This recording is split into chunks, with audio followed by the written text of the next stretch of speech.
day 1D of Poker House Dallas $250,000 free roll. We are glad to be back after a long week full of crazy action here at Poker House. Our cash games are going insane here. The action is second to none, and our tournaments seem to be picking up steam as well. So a long week here at Poker House. We're glad to be back here live streaming. This is day 1D.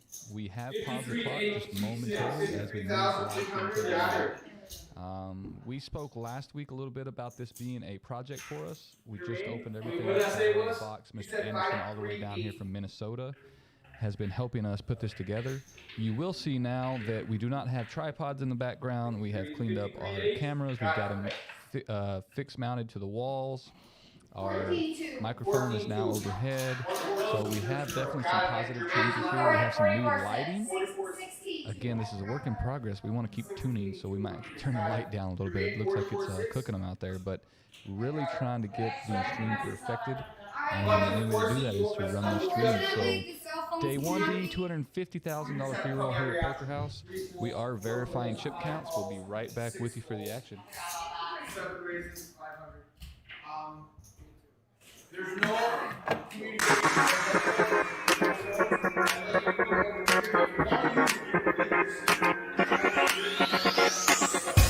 First thing you notice is the atmosphere, the quality of the tables and the chairs. As I came through, they said, oh, we got to give you a tour of the place. You know, they showed me around. Whenever you have several details like that, it starts to add up and just creates a better experience. This place is absolutely gorgeous. I think they did wonderful with the design and everything. It's just very comfortable. As a server, I'm going to handle all of your needs, food, snacks, coffee. If you bring your own alcohol, we will be here to serve you guys. It's brand new, as you can see, and I like charges on the table. That's new for me. Come play. It's going to be a great time. The building is absolutely gorgeous. It just has a great open area, you know, for people to just hang out, have a good time. The management is focused on just creating a positive experience for everyone. We're going to have an armed guard at the front, making sure no one brings any weapons in, make it safe for everybody inside. Their promotions are really starting to bring people in, and as it grows, it's definitely going to compete with the other rooms in the area and probably overtake them. We have some of the best tournaments going on, some of the best cash games as well.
All right, I am back with you here. This is Smokey in the commentating booth here at Poker House Dallas.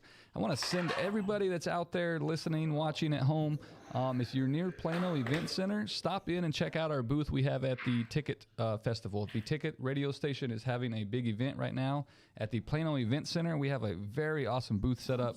You can win free prizes, free T-shirts, all kinds of goodies. Matt, go see Matt over there. He is running that event for us. I heard it's a really good time. Unfortunately for me, I'm stuck in this closet back here, but we're going to commentate and have some fun. So we missed the first hand. We're off to the second here. Let's see if we can't get an introduction to this table, the players, the action, all that good stuff. We've got an interesting hand that looks like it's going to unfold here. We have an all-in from George with nines, who is actually behind here to Teresa's pocket tens. It is an all-in bet, though. Is she going to look him up?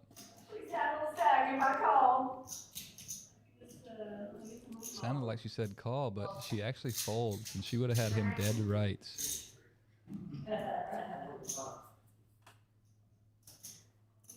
then Miss Rosie here shows an ace, not going to show the 4. And I bet Teresa is disgusted with herself. She had George dead right. George Frantz, he's a most experienced here at this table. Again, a lot of regulars here at Poker House. George, I had pocket 10s, didn't it? Miss Teresa, again, she was on the live stream a few days ago. She was very close to making it today, too. Came up a little short, but she is trying again. Again, this is a $250,000 free roll. You get your first entry free on the house. There are add-ons along the way, and there's an option to rebuy once you burn up your free buy-in there. So she is back. She had George dead right. She would have loved to add that $10,000 to her stack so early in the tournament, but she decides to get away from that one. We're on to the next hand here. George decided he got lucky the last hand, so he's going to let the 6-4 go here. Miss Bree Ability there in the 5 seat. A lot of ladies at this table. Looks like 4. We might be outnumbered. Maybe 4 to 3 here.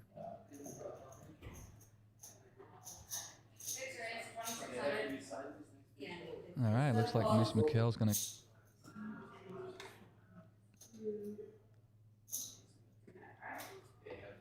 raise here. I'm sorry, Daphne. Miss Daphne Turner's going to raise 2,600 with Queen 10. Teresa's coming along with 2 6s. This is classic coin flip here. Queen 10 now in the lead after a 10-7-9 flop.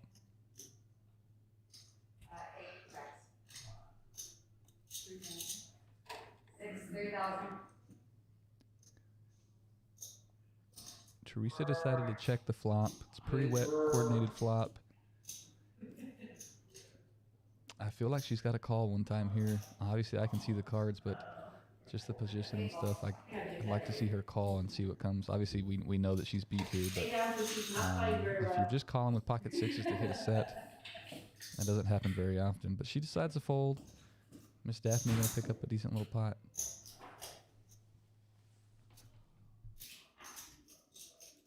All right, there are the chip leaders here. Bree is going to be the small stack of the table with 11 big blinds. She's in that spot where she's going to have to find a hand pretty soon, make a decision, maybe looking for an ace-king, ace-queen, any kind of pair, and just try to get full value, try for the full double-up. Interesting enough, she does pick up a king-queen here. George is a very aggressive player. Expect him to raise with an ace-10, and raise he does, all in for 16,500. Bree smartly folds a king-queen. She doesn't even hesitate. She can definitely find a better spot. 6, 7, 8 volts. This should get through here, and looks like George is going to pick up the blinds, and we should be off to the next hand. Yeah, we had just enough 4, quite frankly. 4 and 6. They take turns. 43 players remaining out of the field, nearing 100. We are playing down to 15%. If you make day 2, you will be in the money. So with 91 players, if my math is right, that should be, well, that should be 13.65 players. So I believe we'll take 14 on to the next day. Don't quote me on that.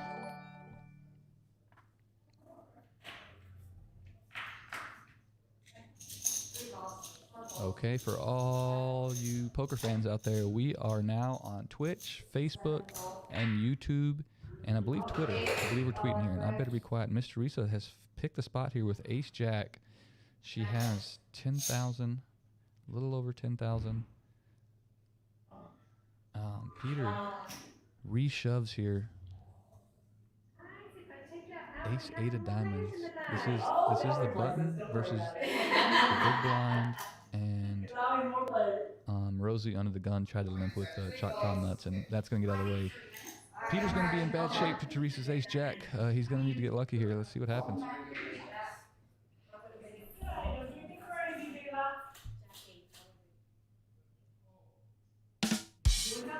And Teresa's luck continues to be bad here in our free roll. And that's going to knock her out. She got it in way ahead. Once again, Miss Teresa, we have flights tomorrow and Sunday. We hope to see you back. let's hope that maybe you bring a rabbit's foot with you next time. So sorry. Bad luck for you there. Glad to see you on the live stream. That's going to put Miss Teresa on the rail, and looking for probably a new player to join the table here.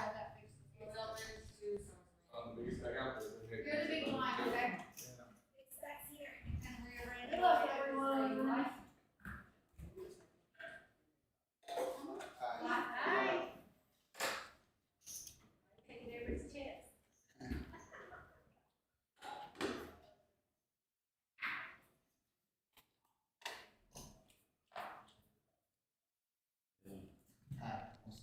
Miss Rosie's going to be the under the gun player. Ace deuce of diamonds.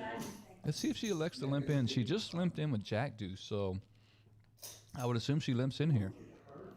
Yeah. Actions on 3. And she limps in. She's trying to see a cheap flop. Ace deuce of diamonds.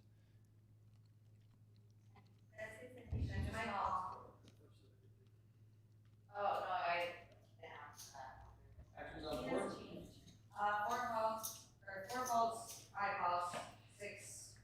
A little bit of dead money out there. There's a little bit of value for Bree calling here from middle position with king, queen of clubs. 1 belts. Yes. Unfortunately, the unfortunate thing about calling here, you're letting the blinds in on the cheap. You know, flop comes queen 9-6, you might be in trouble. So here's a nut flush draw for Rosie. This is, I'm assuming, exactly what you limp in with ace deuce of diamonds for. Let's see if Ilya bets. He's going to bet top pair here, 2,000. And Rosie just calls. 7,000. Mikkel with top here. Gonna go ahead and put the raise in. Wants to charge a flush draw, but Rosie's okay with paying that, and she spikes it on the turn here. She checks and expect to check back. The flush makes it. Yeah, he's gonna go ahead and check. He's probably gonna just check call the river here. Expect Rosie to lead. And if she bets proper here, she could get paid. Oh, and all in.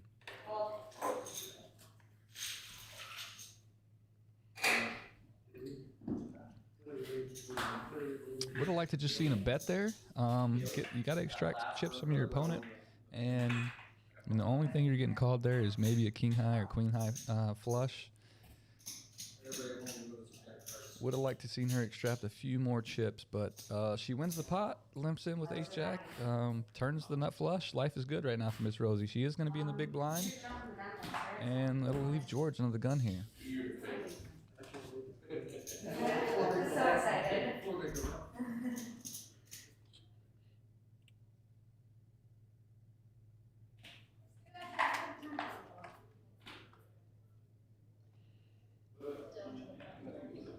All right, George was just at jack 10 off.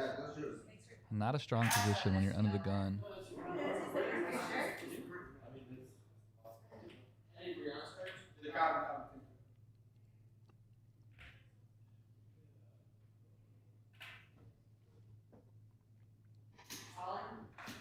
George is a very active player.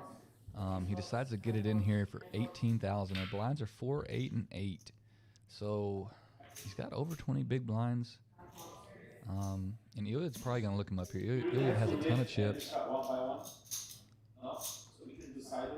I don't see Iliad folding here. He just has too many. Those black chips are 100, purple chips are 500, the yellows are 1Ks, and the pinks are 5Ks. So just 4 of those pink chips to knock a player out, and you're holding a pocket pair. I don't see a fold here. These are the cameras, but not for your cards. Yeah, the cards are. I would put George on exactly the kind of hand he has here. I doubt he's going to open shove aces or kings. Ace, king, ace, queen, possibly. I think it's a pretty solid call here by Iliad, especially with his chip stack in consideration. And Rosie, she would have liked to see the cheap flop, but she's forced to get out of the way here. And fortunately for George here, very fortunate that he's even in a flip situation. And we're off to a flop. And George is going to hit the better of it. Iliad sees the bad news, drawn pretty slim, expecting a check mark for George, and a full double up.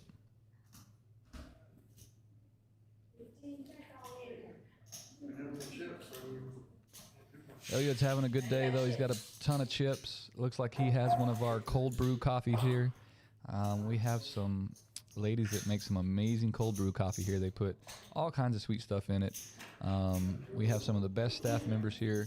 Not only make cold brew coffee, we have hot food.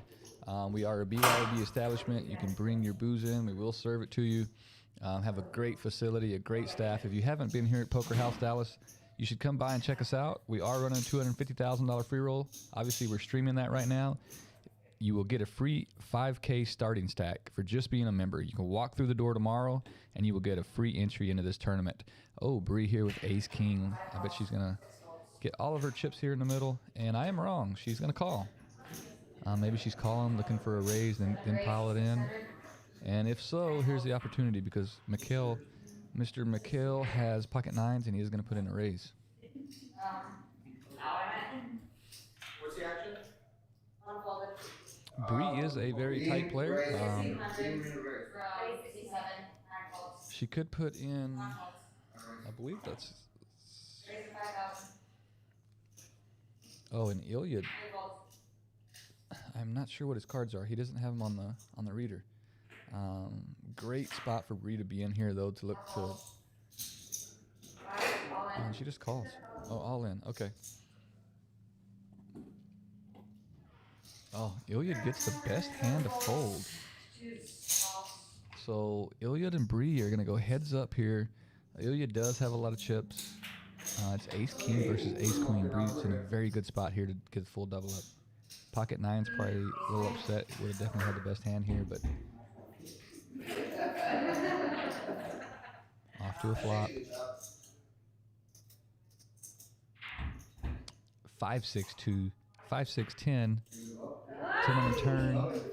Bree is fading. There are chop outs, and she gets a full double up here. So unfortunately for Iliad, he's reeling a little bit. He just doubled 2 players completely up. He's still got a ton of chips. Hasn't been getting it necessarily in bad. He's still our chip leader with 105 big blinds, 84K. Bree gets a 31. She definitely a significant increase to her stack there. In hindsight, the pocket nines would have lost as well, as Bree would have hit the king on the river.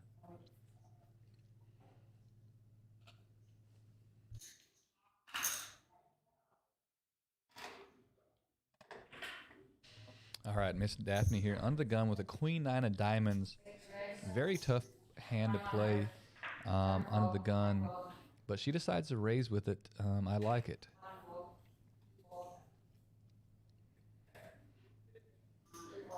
It looks like it's going to get through. Miss Daphne has a tight image at the table. She hasn't played in a lot of hands out there on the main floor. This is where a tight image can be beneficial. You can get one through every once in a while.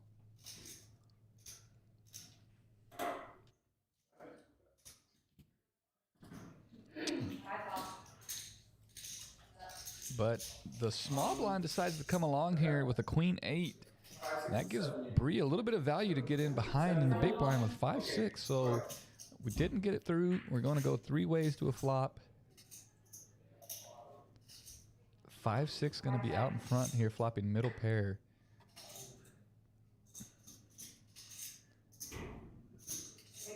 Bree decides to check her middle pair, and it goes fold.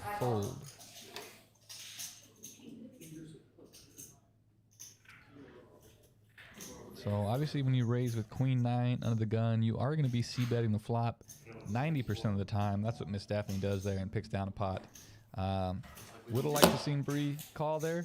You call, you hit a pair, and then you fold your hand. I don't know if you were calling to flop a straight.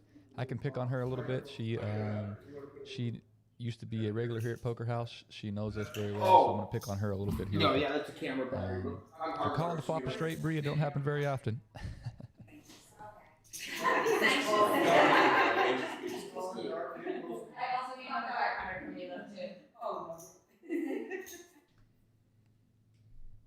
All right, back to the action. Ace-8 under the gun. Folding around. Pocket threes open, folds pre-flop.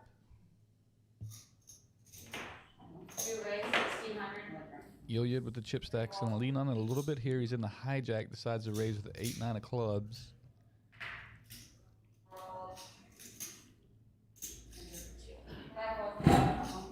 And Miss Turner here, she lost a chip. We lost a chip. Looks like we found it. It's going to be on her in the big blind to call. It's only 800. She has 800 in the pot. She has ace-9 of diamonds. I expect a call, and I expect us to go to a flop. A 9 on the flop would be devastating for Iliad. If we go to a 9-high flop here, look for fireworks. Queen 4-5. Neither player with much. Probably the aggressor probably going to take this pot down. Only a 1K bet. Daphne looking to turn a diamond or some kind of backdoor draw. Does give her a gutter ball to a straight. Don't think she's going to call 5K, no.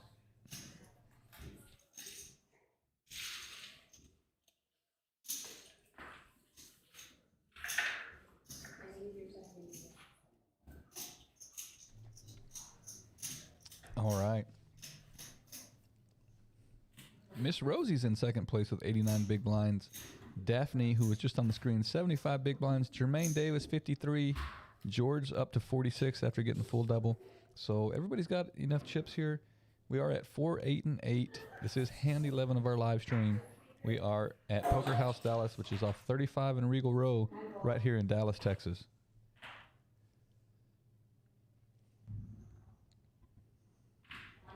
All right, Peter's going to fold Jack 8 here. Not a whole lot going on in this hand. Don't think we've seen very many premiums. We've had a few ace kings. Again, we're hand 11. Not every hand is aces and kings, so there are some hands you got to sit through where it's an ace 9 versus a 7-6 in the big blind and small. So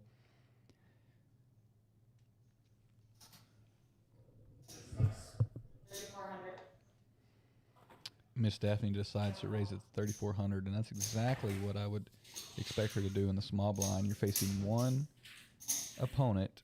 It's folded around to you. You have an ace high. You've got to think that your ace high is better than any random hand.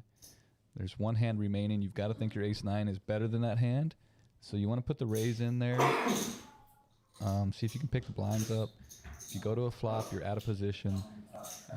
Ace 9, not the best hand to play after a flop. But she rightfully puts the raise in, picks the blinds up, and we're off to the next hand. I wouldn't have minded him to defend there, but we are off to the next hand.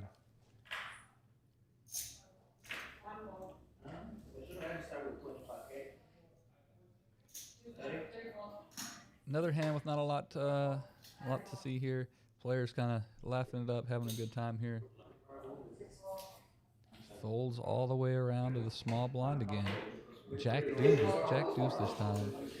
And I think Jermaine folds before she can even put the chips in the middle. He let her have it. He had a king high, king 6. Just wants to get to the next hand. Said, don't waste your time counting the chips out. Let's go to the next hand. And Miss Daphne going to pick off some blinds and annies. All right, Mikhail Komarov, 7 big blinds. Expect him to find a spot here to get it in. I believe he's going to be in one of the blinds or on the button.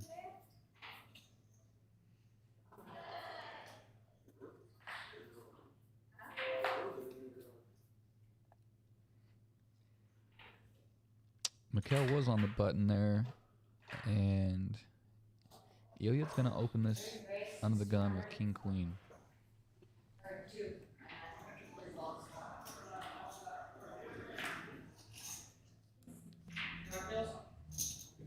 George with ace 7 of clubs finally decides to just call. I think every other hand he's been in, he's just put the chips in the middle pre-flop, but he's built the stack up. Obviously doesn't want to risk that, rightfully so. We're going to call Iliad here. And George actually has the best hand going into the flop. Looks like we're going to get enough dead money in the middle for the small blind and big blind to see value to go ahead and come along. I'm going to go 4 ways to the flop.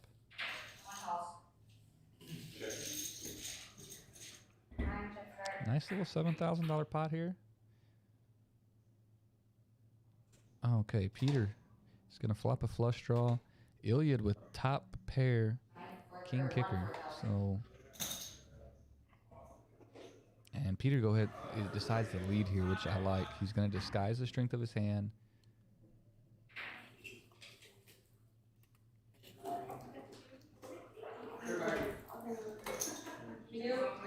This is very interesting here. Peter not necessarily wanting to raise. He doesn't want to get it in with just an 8 high flush draw. He doesn't mind a call. A raise complicates things a little bit for him. Let's see what he decides to do. I think his thought process right now is if he hits this, he gets a full double up. If he misses, this is a pretty big portion of his stack. Now he's going to be forced to check.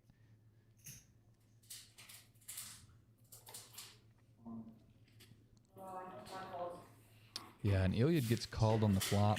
So on the turn there, Iliad's actually hoping that Peter has a 2 pair or something like that. We know that Peter just had a flush draw, and now so does Iliad after he snap folds. But interesting hand there, a king of hearts. I'm not sure if that's what Iliad had in his hand, but a king of hearts on the turn would have been very interesting there. Doesn't come. We're off to the next hand. And there's Miss Lovely Amber in the background serving water and sodas. Snacks. We have everything up here to keep you comfortable in your seat, including the seat itself. Our chairs are ultra plush. Our tables are state-of-the-art. We have armed security at the front door 24/7. We have armed guards in the parking lot.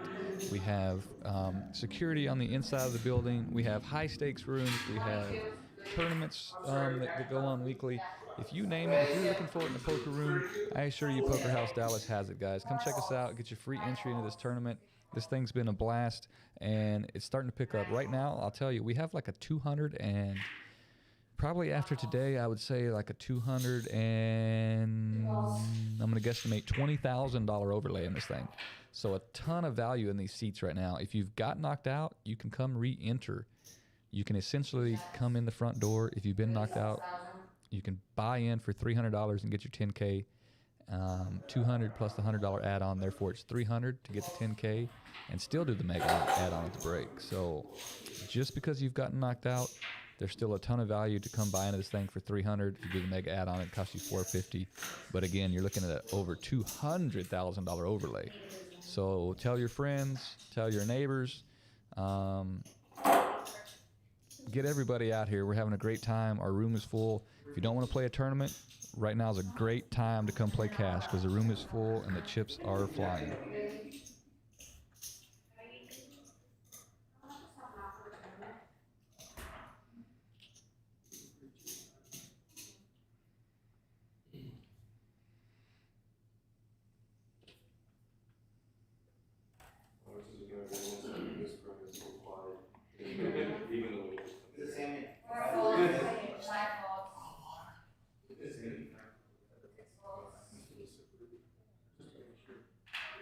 All right, that light that we put up just literally 30 minutes ago is definitely looks like we have a UFO hovering overhead. This thing is putting off some light. It looks like we've got to adjust our cameras a little bit to get a little better quality, but we've definitely lit the place up. Iliad, looking at a raise, King 10 of clubs.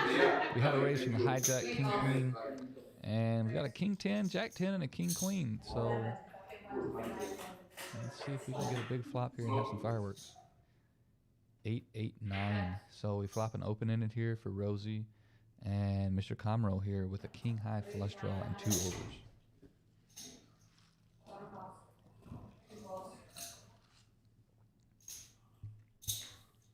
All right.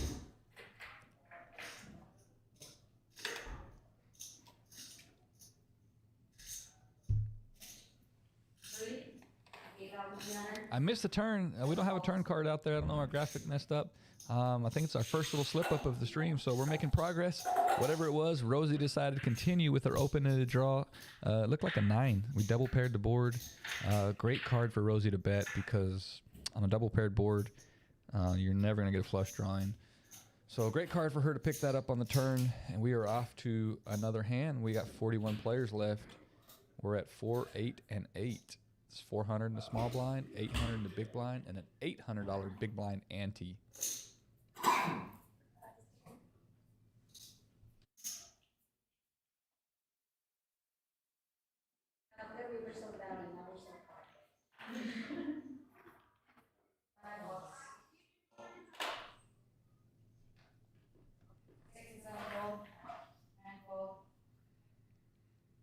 All right, folding around here to the hijack, who openly folds pocket deuces. He folded pocket threes earlier.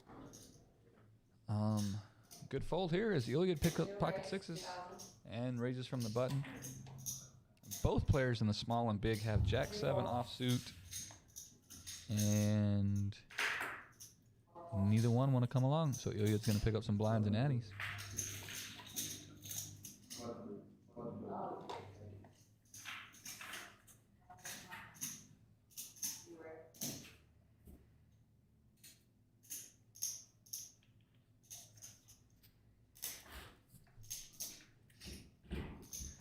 All right, Mikkel here is down to 2 big blinds.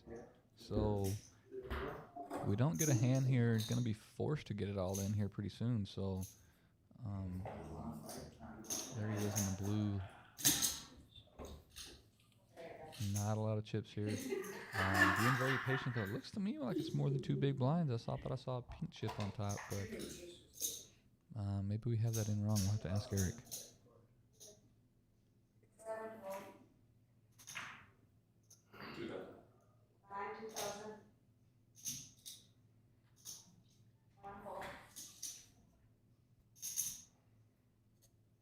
Button's going to be on Miss Rosie, small and big, George and Bree. It looks like it's folded around here to the small blind.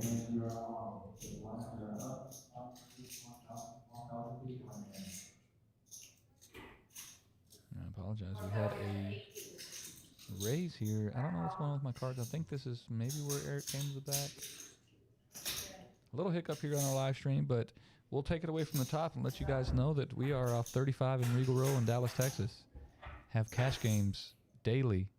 We have games that go all through the night. We are a 24-hour location, so the lights never turn off here at Poker House Dallas. If you're looking for poker around the clock, be sure to check us out. We've got cash games that run through the night. We have a weekly tournament schedule. Some of the tournaments have been on pause just due to this big free roll, but weekly tournament schedule, daily cash games. Yesterday we had some amazing games. We had 1-2 games. We had a 2-5 table. We had PLO bomb pots. We had a 5-10 no limit game and a 5-10 25 no limit game. So no matter what you play, more than likely we're going to have it. We're going to offer it. We have a high stakes room. If you want to bring your buddies, you want to bring your home game up here, let us host it for you. Let our dealers deal to you. If you want to put your home game on our live stream, if you want to host a corporate event, we can do all of it. Right here off Regal Row and 35, 1676 Regal Row to be exact. All right, another hand here. Not a lot going on. George on the button has Jack Deuce of Diamonds. For all you local poker players, that is known as the Choctaw Nuts, referring to the Choctaw Casino that's right across the border here north of Dallas. Jack Deuce not going to be good enough, though, for George to raise in the blinds. He lets it go. I believe we get a walk. First walk we've seen here. Down to 41 out of 91. Playing down to 14, I believe.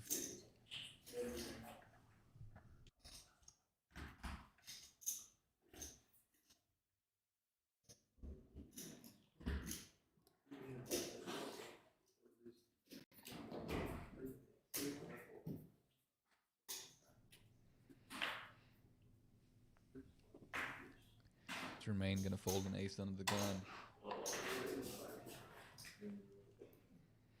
Iliad here, your chip leader. Queen 10 under the gun +2. Queen 10 of hearts. He's been very involved. Expect another raise here. Rightfully so. He's got a lot of chips. He needs to keep the pressure on.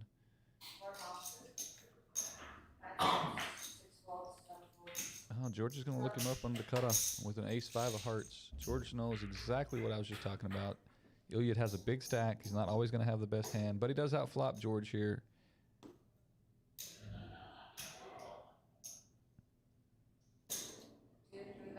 Yeah, George has no pair, no redraw. Get some free information though. He really appreciates the free card there, Ilya.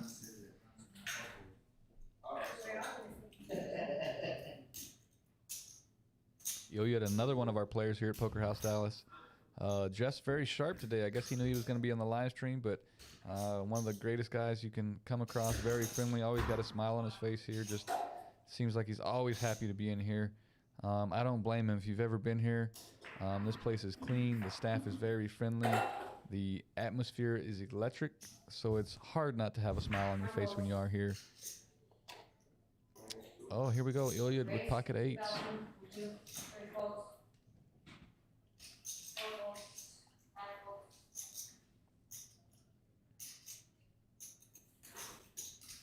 And it becomes tough for players to, when you have a big stack, you're leaning on your big stack, you're applying pressure every hand.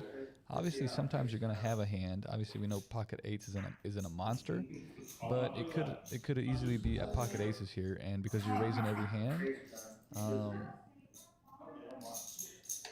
your opponents just don't know when you have it, when you don't have it. So obviously, that's true with any hand, but you can definitely cause your opponents to make a mistake and play back at you at the wrong time. Ilya showed weakness this whole time, so Daphne might be able to pick this up here with a bet.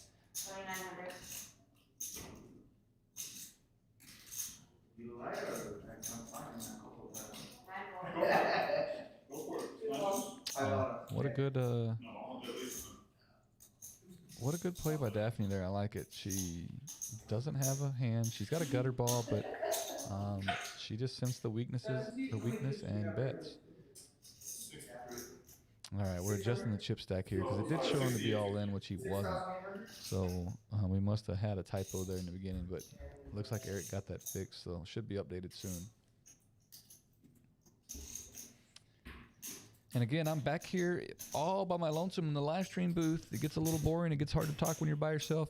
If you're interested in working in our live stream table, if you're interested in being a player in some of our cash games we'll have after this month, or if you're interested in working for us back here in the broadcast booth, let us know, guys.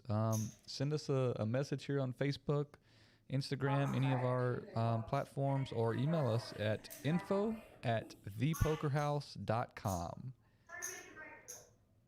We are looking for people to help us out with our live stream table. So if this is of interest to you, then let us know. All right, we just got Mikhail's chip stack updated, and he decides to get it in there. So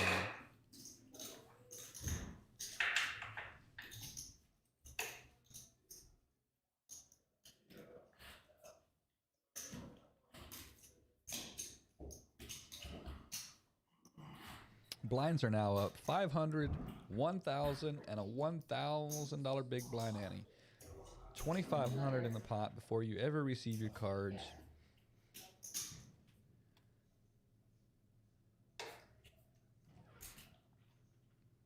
We're starting to get to a point in the tournament where it's nice to pick the blinds up.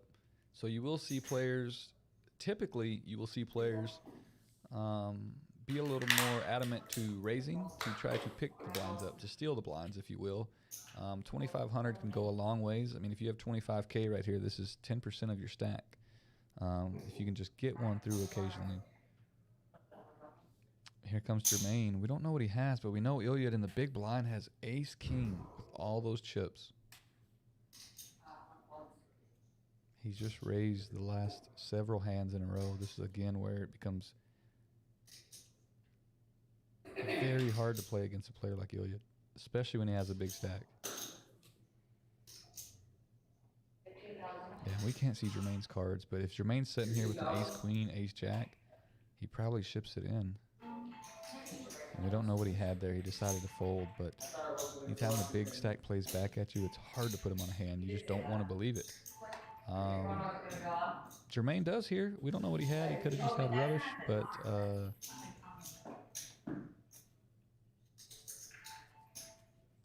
Ilya is going to win the pot and pick up some blinds, some antes, and the raising chips.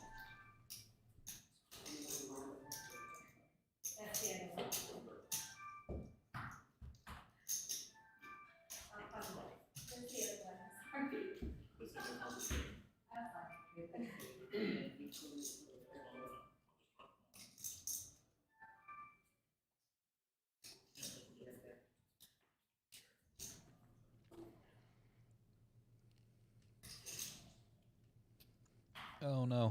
Unfortunately for Miss Rosie, it looks like she was in the big blind and her phone rang at the other table. She had to get a call, so tournament play is slightly different if you're not in your seat when the cards are dealt. Unfortunately, your hand gets folded.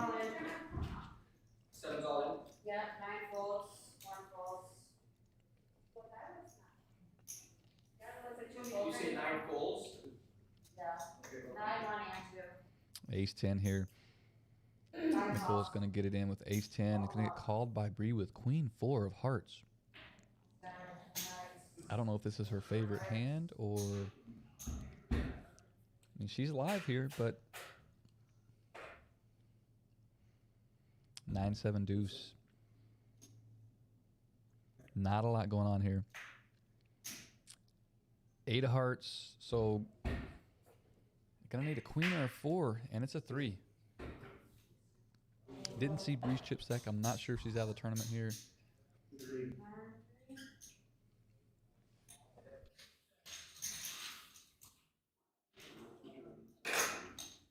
And very interesting. Bree has been playing super tight, but decides to call it off with Queen 4 of hearts. We'll have to get her. We'll have to get her back here and do an interview or something. I just want to see what her train of thought was there. Maybe she thought her two cards were live and she just wanted to gamble, but very curious spot there for Miss Bree, especially after how tight she's been playing.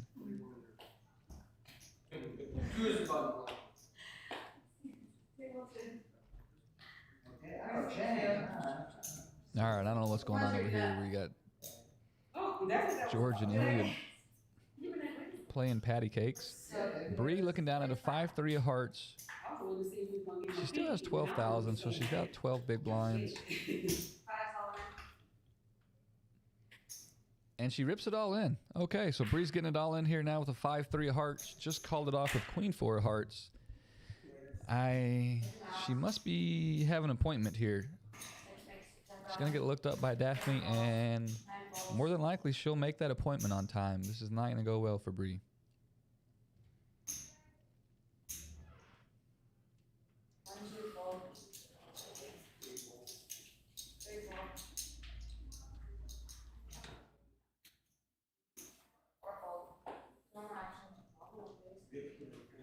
All right, Daphne in a good spot to collect the rest of Bree's chips.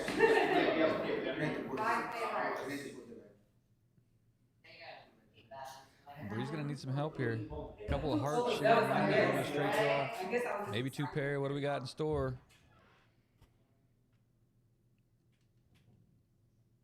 What's that?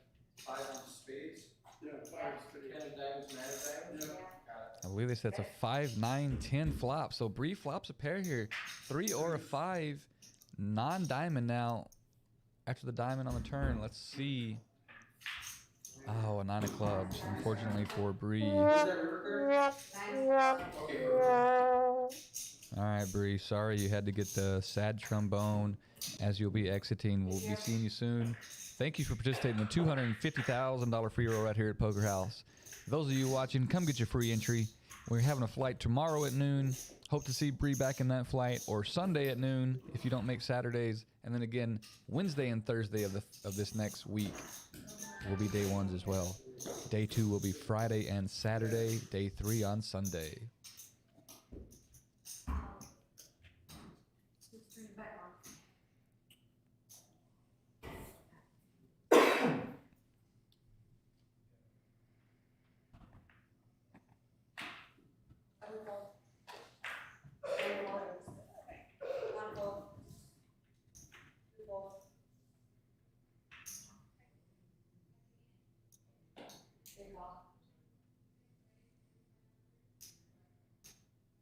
All right, I just got a text. I know Bree, so I can talk a little bit here. Not to rub it in, Bree, but I just got a text from Reese wondering what were you doing there? Come back here and see me in the broadcasting booth. Let's get a train of thought there. Queen Jack raising it up here to 4K. getting a call from the button. Queen Jack versus King 10 here, going to a flop, and King 10 is going to take the lead. Check, check. 10 would be detrimental here. All right.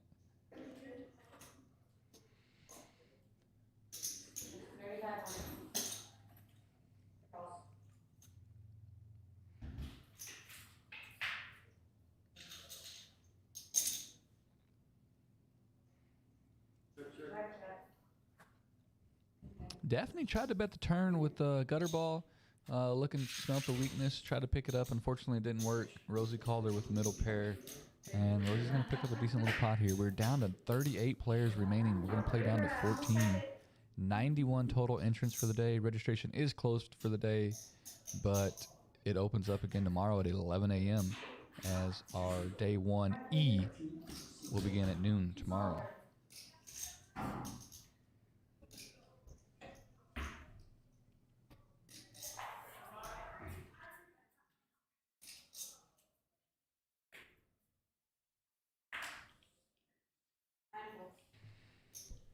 All right, anybody watching us on Twitch or YouTube, Facebook, hit us up in the chat. I am watching the chat.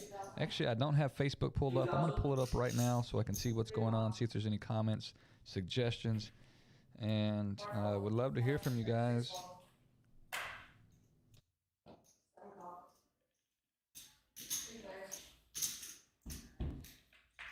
All right, interesting hand here. Pocket Jack's going 3 ways to a flop. Gonna flop top set here. The big stack Iliad flopping top set. Gonna bet here. There is a heart draw. There is a straight draw. Rosie calls with just an ace, 8 of diamonds. She must have a plan in mind.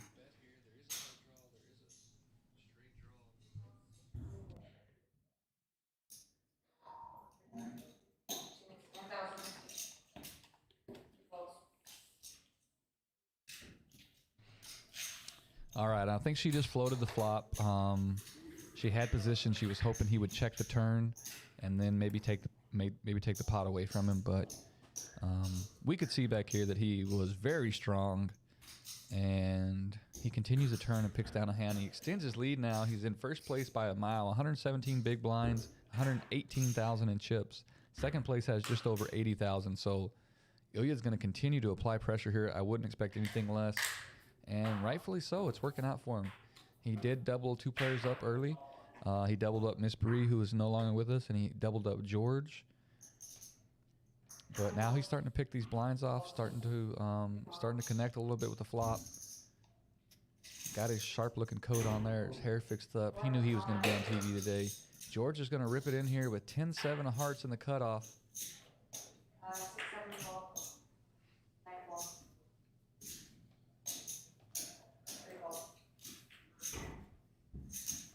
That's the power of aggression there. Gets one through. Adds over 10% to his stack. So good job there, George. Yeah, let's hear it for George one time. Rooting for George. George is in here all the time. Really good guy. Like to see him. Staff likes him. Very friendly.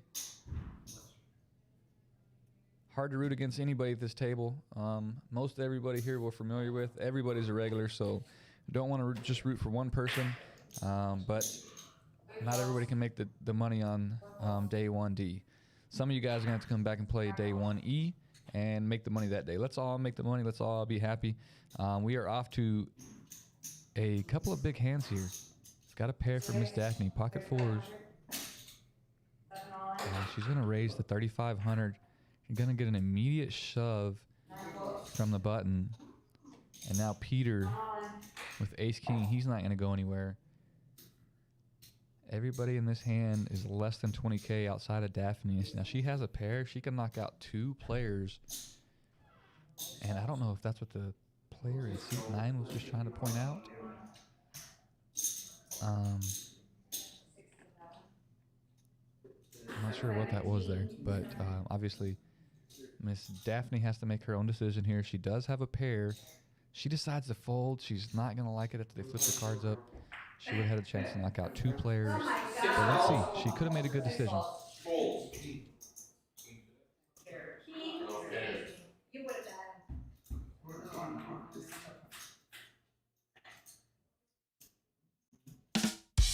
Oh, queen high, flop. Really wishing to have her pocket 4s back. She's got a faded card here. It's irrelevant as ace king is going to chop it up. Peter being a big blind actually loses a little bit of value there. I guess not after Miss Daphne raises, but he gets short a little bit there. So ace king going to chop it up. Miss Daphne would have eliminated 2 players, and she would have been up close to 100K. So you can't win them all. She didn't feel it. She made the decision she thought was right at the time. Poker is a game of what ifs sometimes in your head. You can't think about the decisions in the past. You can only look forward. And Miss Daphne's a good player. I know she has the mindset. She is off to the next hand. She's not going to sweat that one.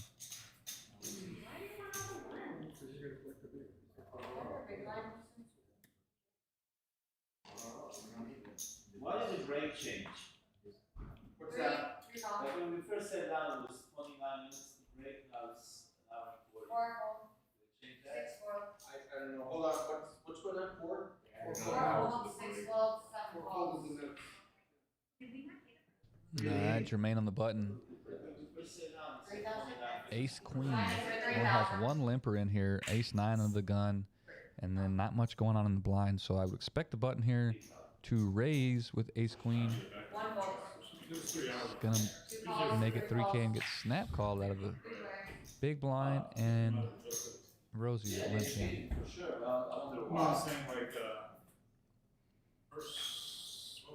All right, we're off to a flop 10-5-4 here.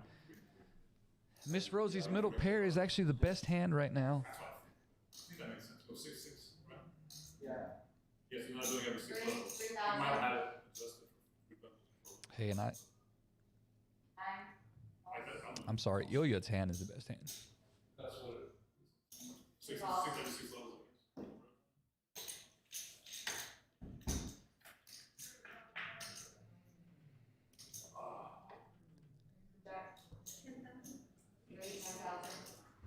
Rosie's not going to let him off the hook. She's going to continue to apply max pressure. Jermaine came along with the 2 overs, and that has now turned the nut flush draw. He's not going anywhere. Wow, Rosie bet 10K, so really trying to put pressure on to pick this pot up. Oh, queen. So Jermaine now has top pair, and Rosie's not backing down. I don't think this is going to work. She doesn't know that, but love the triple barrel here. 16-5. Great.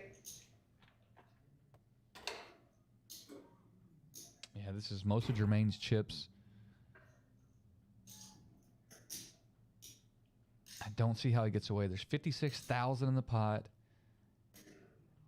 He called on the turn because he did pick up a flush draw. He called originally on the flop because he had 2 overs. He's now hit an over. He's going to make the call. Yeah, big pot here for Jermaine. Love, love, love the 3-bet barrel here by Rosie, but unfortunately for her, a lot of cards could have came on the river and it would have worked, but that was not one of them.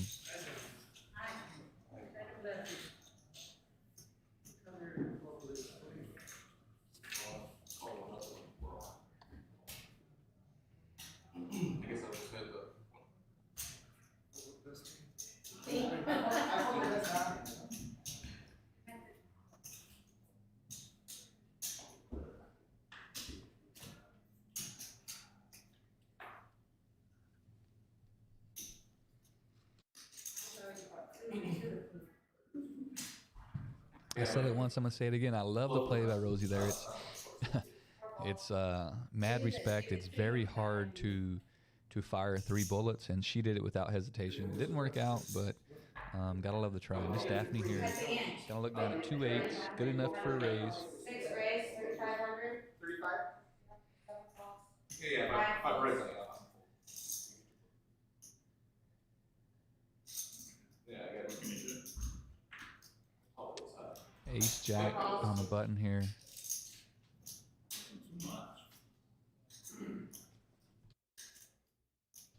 Don't think Ilya's going anywhere with king queen. He's thinking about raising. He's been applying max pressure. We know that that's not going to work here, but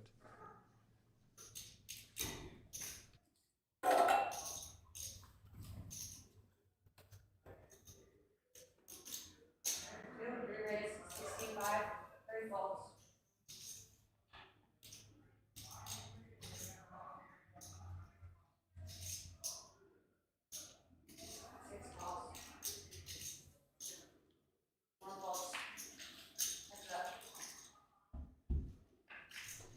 all right, going 2 ways to a flop here.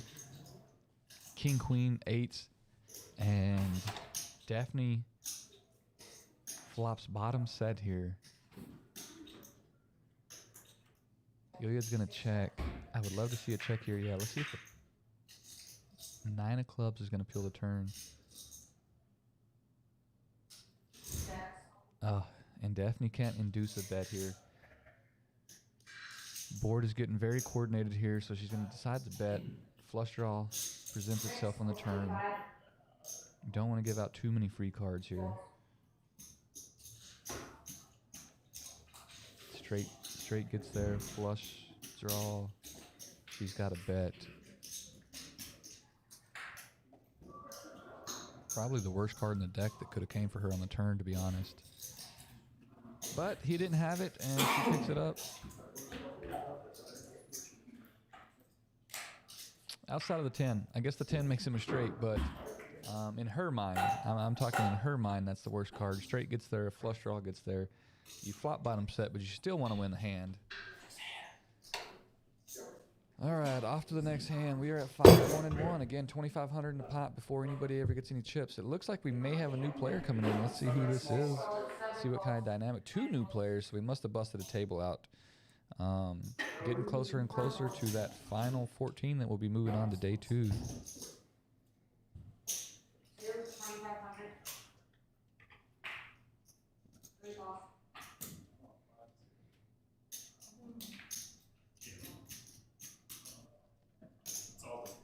All right, a pair of jack 10s here. One suited, one's not, and an ace 5. Going 3 ways to a flop.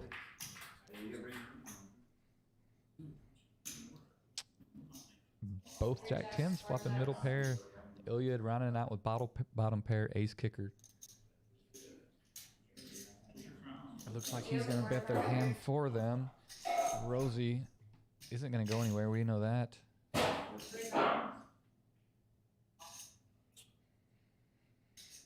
It was so bright with our new lights, Miss Rosie decided to put her glasses on. 4,500 bet here. George gets out of the way. There's already been a call in front. You've got middle pair, no flush draw, no straight draw. I like the fold. Expect this to go check. Ilya's been called once. He's given up unless an ace or 5 hits the river here. Oh my. Ilya running good today. And because he checked the turn, yeah, Miss Rosie's gonna bet.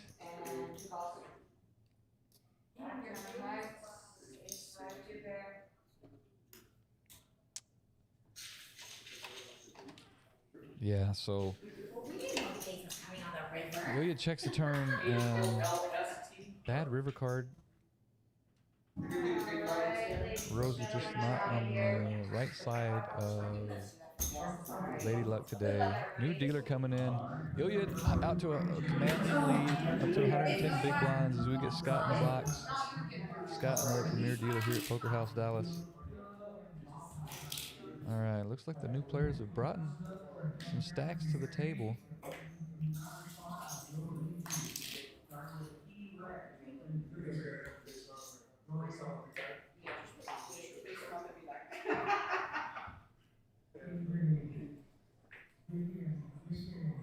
All right, Daphne under the gun here. 8-3, not going to get it done. Folding around. Cody Burleson, a regular here at Poker House Dallas. He actually pre-qualified for this tournament before December 1. He got a few bonus chips to play in the tournament. Oh, here's Peter all in the hijack with an ace-6. George has king jack of clubs, and he's going to call it off.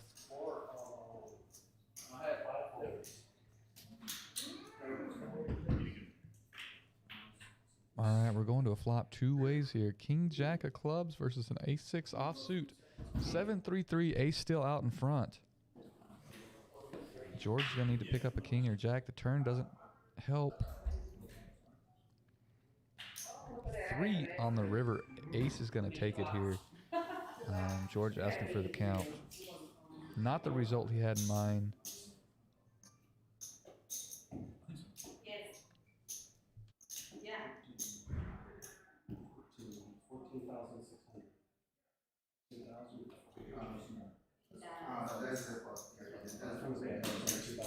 All right, and we get the chip count correct. Peter's gonna get the full double up. George not happy it's through him. George doesn't have enough chips to spare. Nobody wants to spare for a full double up, but George unfortunately doubles him up. And when George was short earlier, he was just he was happy to get it in with just about any 2 cards. So expect jack 10s, 5-6 suited, ace anything. I think George rips it here. Let's see if I am right.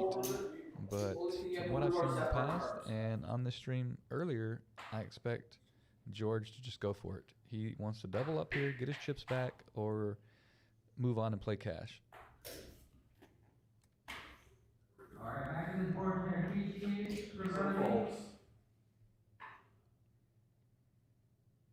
All right, here's Cody with a pair of 8s. Under the gun, +1, early position. 9 calls. It's going to get looked up so far by the king 10 of spades. Jermaine does have position on Cody. Cody will have to bet before Jermaine after the flop.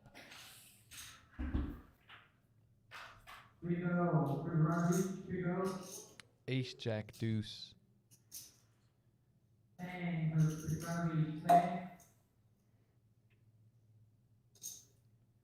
Cody reaching for chips, going to put a bet in here. Standard C bet. I don't think Jermaine is connected enough to... I'm going to stand corrected. He's going to float the flop here. Might have an opportunity to take this hand away from Cody. Cody's froze. He just got called. There's 2 overs. The sign of weakness. If Jermaine just bets there, he picks that pot up. Instead, he decides to see if a queen will peel, king, 10. No help for him. I guess he called the flop with the gutter ball in mind. It's not going to get there. Cody's going to take the hand down. Jermaine probably kicking himself here for not betting the turn. He would have won the hand.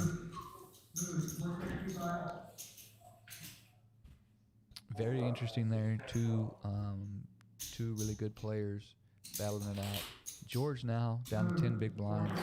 I'm still standing by my last statement. Expect him to rip it in here with any two cards that connect or that are suited in any manner. George is going to get it in here. He's not going to sit around and make 10 big blinds.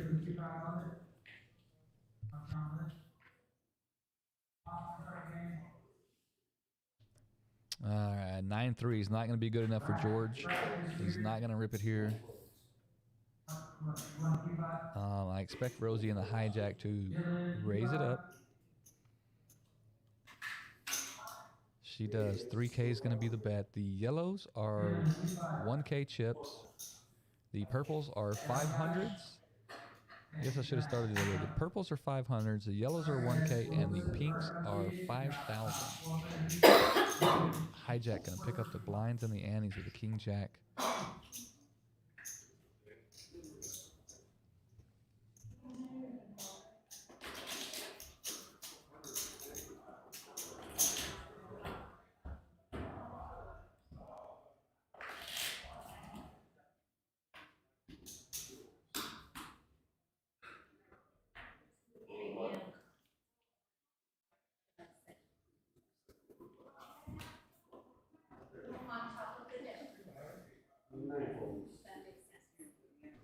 All right, 8-4 for George. Still not going to be good enough.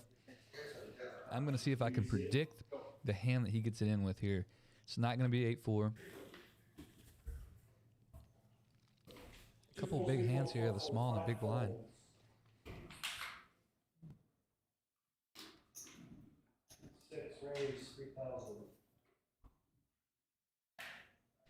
So Miss Daphne's going to raise it up here. She's on the button. It has folded around. She's going to raise with a 7-5, but she gets re-raised by the small blind. It actually has ace-queen. Love the raise by Daphne. Pretty standard.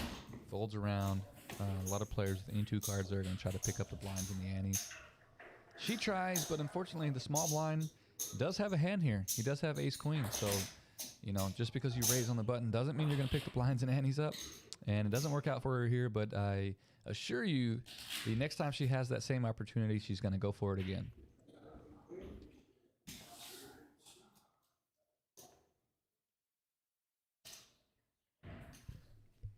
All right, on to the next hand here. Still waiting for George to pick up that hand that I'm going to call. Oh, 9-10, that's tough, but I just don't think it's the hand. Oh, yeah, okay. Don't make me a liar, George. All right, we got pocket kings in the big blind here. Oh, and it is folded around to pocket kings, and I bet he flips them face up. Never know for chuckle. Exactly what happened. Very unfortunate when you are in a big blind and you have pocket aces, pocket kings, a big premium hand, and nobody has anything. And that's part of poker. Just because you have a good hand doesn't mean you're going to get paid. You have to have somebody that's willing to put money in the pot with you, and then you have to have a hand that holds up. He had a hand. Unfortunately, nobody wanted to play. So just going to pick up the blinds and the antes.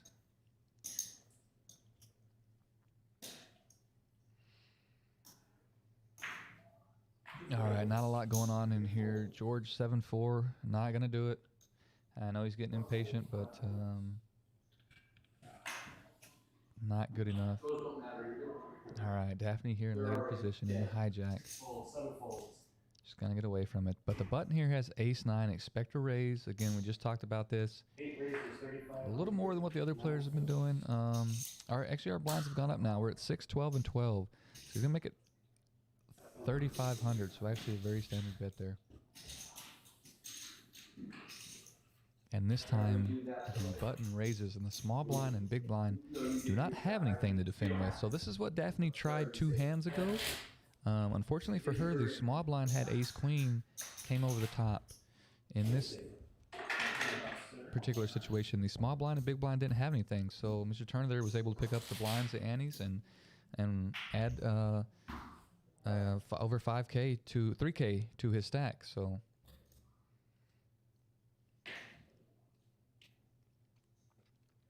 ace-8 for Rosie under the gun. She was limping in with hands like this earlier, and she decides to again here. I believe that's a yellow chip and 2 black chips. So yep, gonna limp in.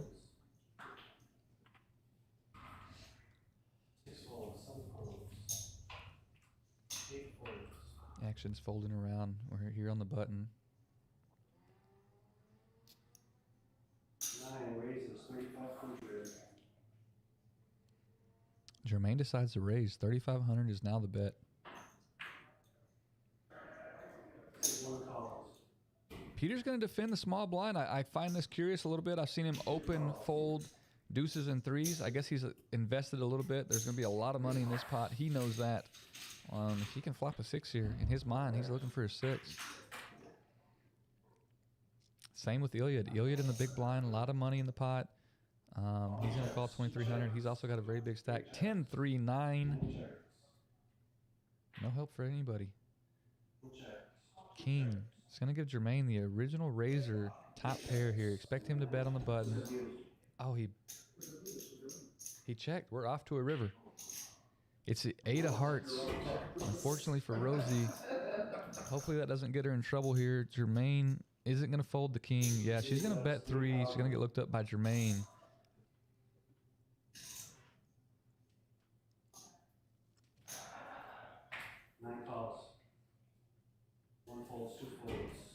Yeah, a little false hope there for Rosie. It's checking all the way down. You hit pair. You have an ace kicker, but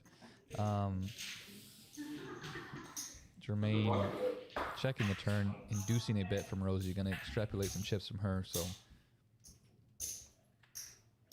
down to 35 players. The average chip stack now is around 40,000. We've got about half of our table under that number, and about half of the players over that number. So. Will be background noise. Unless you start saying something really cool and then go quick pocket for a minute. So like our basic combo, like It's just background noise with the commentator talking over you. How much time is the delay? 10 minutes. C4 folds, C5 folds.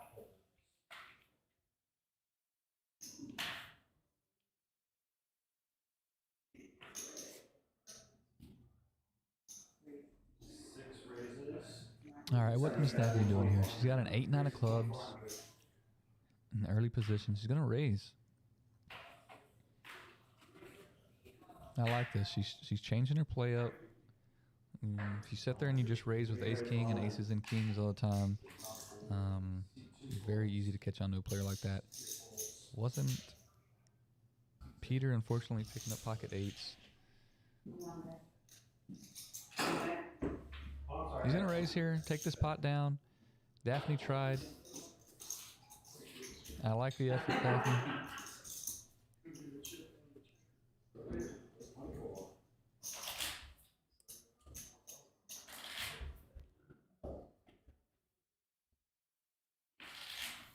George at 8 big blinds. George, we're rooting for you, buddy, and I'm going to try to predict the hand that you get it in the middle with. Let's see.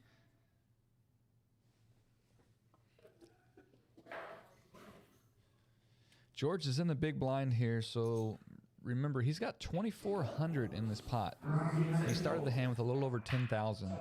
He's at 8,000 in his stack currently, with 4,000 of his dollars sitting out in the middle. So let's see what happens here.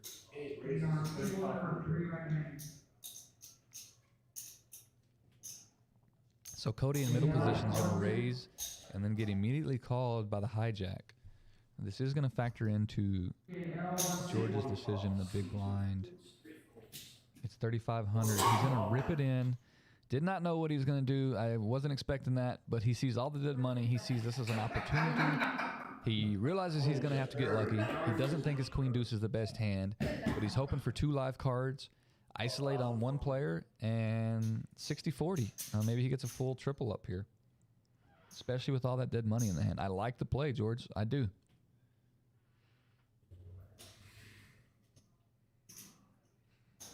Fortunately for him, if he gets looked up by one of the aces, that's 2 aces gone, 2 nines gone.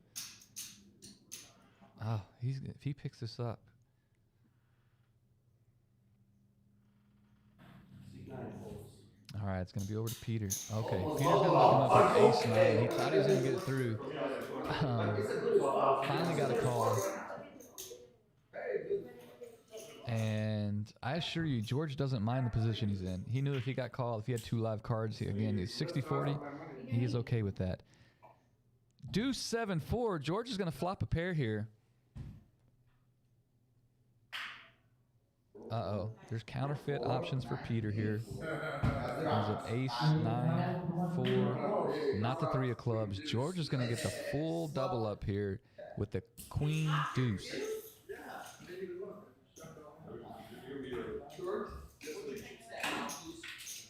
And that's just pure strategy. It has nothing to do with his hand. He realizes that he doesn't have the best hand. With all the dead money out there, with the size of his stack, he's here to play for first place. He's not here to min cash. Great play by George there. I don't mind it.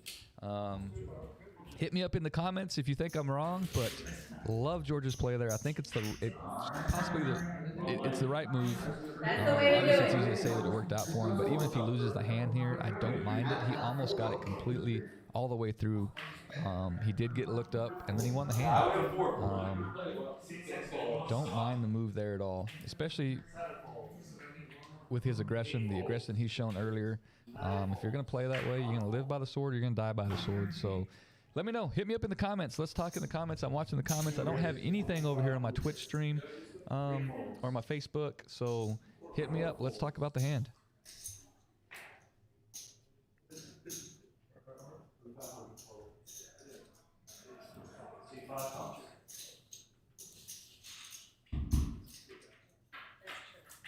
All right, we actually have some comments here. Let's see what we've got. Daphne is a great player. I agree with that. Let's see if I can figure out how to use this. Ralph Robertson said Daphne is a great player. I would agree. After watching her on the live stream here a little bit, she is she's one of the better players we've had on the live stream thus far. I would definitely say that. Dean, hey Smokey, why is one of the camera angles very blurry? Dean, I think one of the cameras is trying to autofocus. We obviously can't run out there and switch it right now, but I think there's something going on with the autofocus. I've noticed it a few times. We will get that fixed here on the next break. I'll try to play with it a little bit. BT, how can we get on commentary? BT, email me at info@thepokerhouse.com or come in the room, see me, and we can talk about it. We're looking for guys, preferably with experience of some kind, but I'm willing to try anybody and everybody out. So come see us. We have Miss Jen Palmer. Jen, you want to jump on some commentary? All right, I got somebody joining me here. All right, let me get her situated here, Miss Jen Palmer. I will let her credentials speak for herself here shortly. Let me get her all mic'd up, and we'll be right back with you.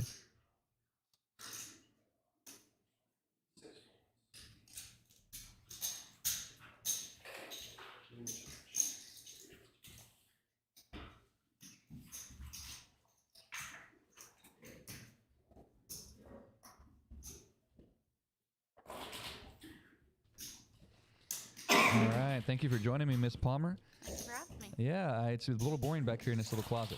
You're all alone. And it's hard to talk when you're sitting here by yourself. You kind of sound ridiculous, or in your head you sound ridiculous. So it's easier to sit here and look at somebody and talk. So thank you so much for joining me. Miss Palmer, do you want to introduce yourself to everybody? All right, my name is Jennifer Palmer. I am from the Dallas area. I've been in the poker industry for quite some time, especially here. I'm a local girl, so a bunch of you already know me. So You travel the circuit, correct? I do, yes. I work for the World Series and Party Poker and Poker Stars and most acronyms you can think of, VPT, Awesome. ELSOP, like some very unique acronyms they've got up with these days. Weren't you just in the Caribbean, or you're head of the Caribbean, or? I did. We went to the Caribbean for the CLSOP, which is the Caribbean Latin series of poker. Wow, all these initials. Yeah. Yeah, so, but for the most part, you know, it's the same poker community. Yeah, it's a very small, actually, kind of a tight-knit community. If you believe it or not, there's a ton of poker players out there, but if you travel the circuit or you've been to a few of the events, you definitely start to pick up on familiar faces. Yeah, yeah, it's global, but a very small community still, you know. Absolutely, absolutely. Widespread, though. So I don't know what's going on here, Jim. We didn't get Rosie's cards. I'm not sure what happened there, but we're on to the next hand. We're down to 34 players. I believe we're taking 14 from this flight on to day 2. Everybody that makes day 2 will be cashing. It will be a min cash at that point, but at least you know if you put chips in a bag, you will be cashing. I was going through the comments here. Dean mentioned that the graininess of our cameras is gone. Yeah, Dean, we put a big light in. We still have some stuff to tweak. We're lucky to have the guy we have down here right now. He's really helping us out. He said there's enough light, but I think the saturation could be balanced. Yeah, it's a little hard to make to read the denomination of the chips and what the colors are. Yeah, they're getting washed out a little bit here, and that's just settings on our camera. Again, guys, we just pulled this thing out of the box last week, so it's a work in progress. We will have a perfect stream for you, though. Eric Anderson came all the way from Minnesota. I think he's on vacation, though, because it's so cold in Minnesota. He's actually happy to be down here. He keeps trying to get you guys to keep him on. Yeah, I know. You know, I guarantee if you just, you know, shake a little something at him, he'll stay. He's got to go help the group down in Austin, Lodge. They have a really, really nice live stream. He's going to go help them. Eric is known. He travels around the country, puts on live stream events for a ton of casinos, so he really knows what he's doing here when it comes to his equipment. He's going to go help them out. Maybe we can get him back after that. Oh, yeah, that would be awesome. All right, we have Ace 10 versus King Queen here. Ace high flop. Iliad must be living right. He is the chip leader.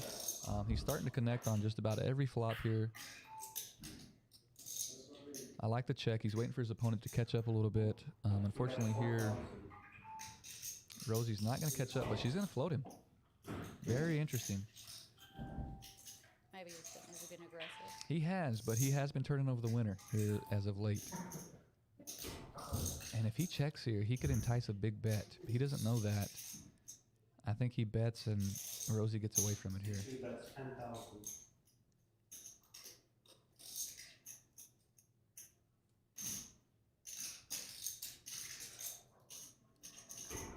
Unless she thinks she's gonna catch him bluffing here with king queen.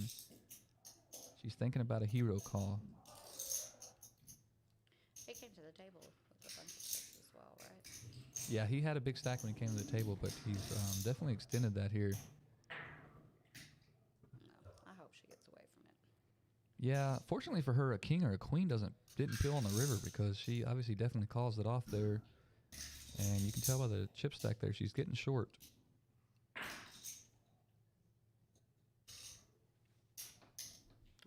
She's just invested. She didn't know what to do. And the rich get richer here on the live stream, Poker House Live. We are day 1D of our $250,000 free roll. Everybody that's sitting on the couch watching the live stream right now, come join us tomorrow. You have a free starting stack waiting on you. It is a 5K starting stack. There are add-ons. There's a mega add-on along the way. There's rebuys, all kinds of good stuff, but you get a free entry. Miss Palmer, have you ever seen a free roll this big? I have not, no. No, and I really like the way that you're doing it. You're spreading out the day ones over the weekends. I think that's lovely. Yeah, we're trying to give everybody an opportunity to come out and play this thing. All of our members, any new members, you can walk in the front door tomorrow and become a new member and play in this thing. So a lot of value. It's $250,000, essentially a kind of a guarantee free roll. The wording gets a little bit confusing, but we call it a free roll because every member has a free entry. But it's $250,000, so essentially we're guaranteeing $250,000. Right now we have like a $220,000 layover. I don't know after today, but coming in today, I know it was over that. It's going to be very big. So a ton of value in this thing, ton of value. So if you get knocked out, you can re-enter.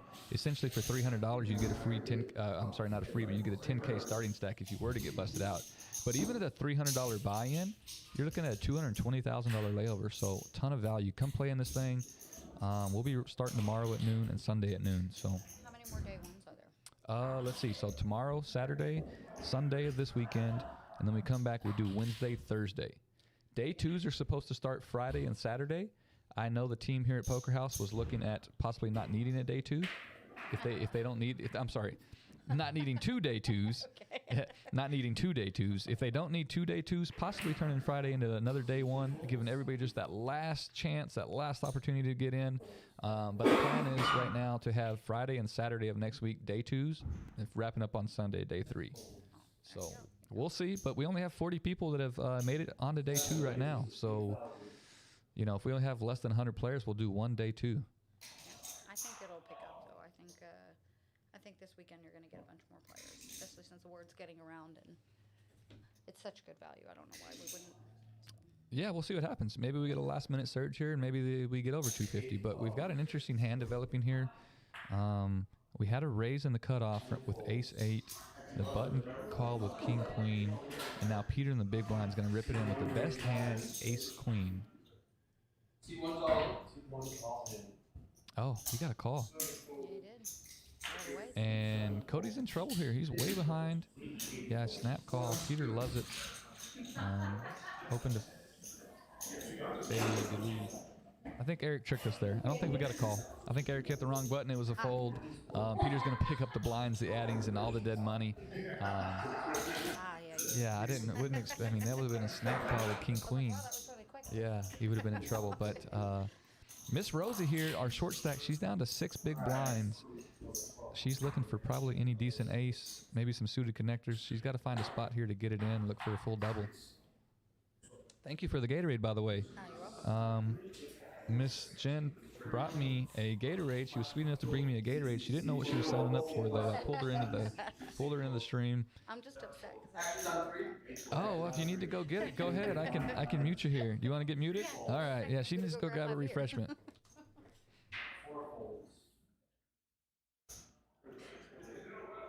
All right, not much going on in this hand. Every hand, as you can tell, if you've been watching the streams, not full of aces, kings, big pairs. You get a lot of hands like this with just King 4s battling it out against Ace 5s. This is where position, this is where aggression. If you're looking to win a tournament off the back of pocket aces or pocket kings, I'm going to take a guess and say you're not going to win very many tournaments. You've got to find spots where you can pick up blinds, you can make moves, you can float flops, you can pick, you can ring river post flop. That is what makes Texas Hold'em fun. It's not all about aces versus kings. Those situations definitely do happen. You are very happy when you're on the winning side of those things, but a lot of what you see is what you get here. Ace 6. What are you going to do as a player when you look down into the gun with an ace 10 of diamonds and you have 10 big blinds, right? So it makes poker so fun and interesting here. We got a new dealer here. I'm not even going to introduce and call him an elite dealer. All of our dealers here are elite, prime, really, really good dealers. So just know that every dealer that gets in the box is going to do a great job. All right, Miss Palmer, she's back.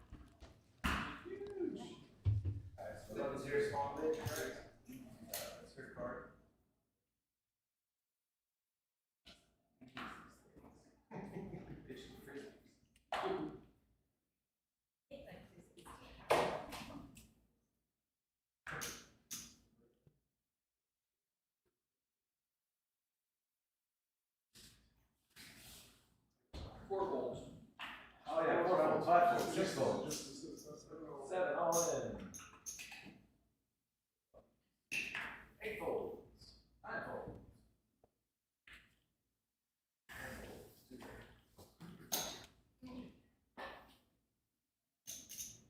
I will be back at 9.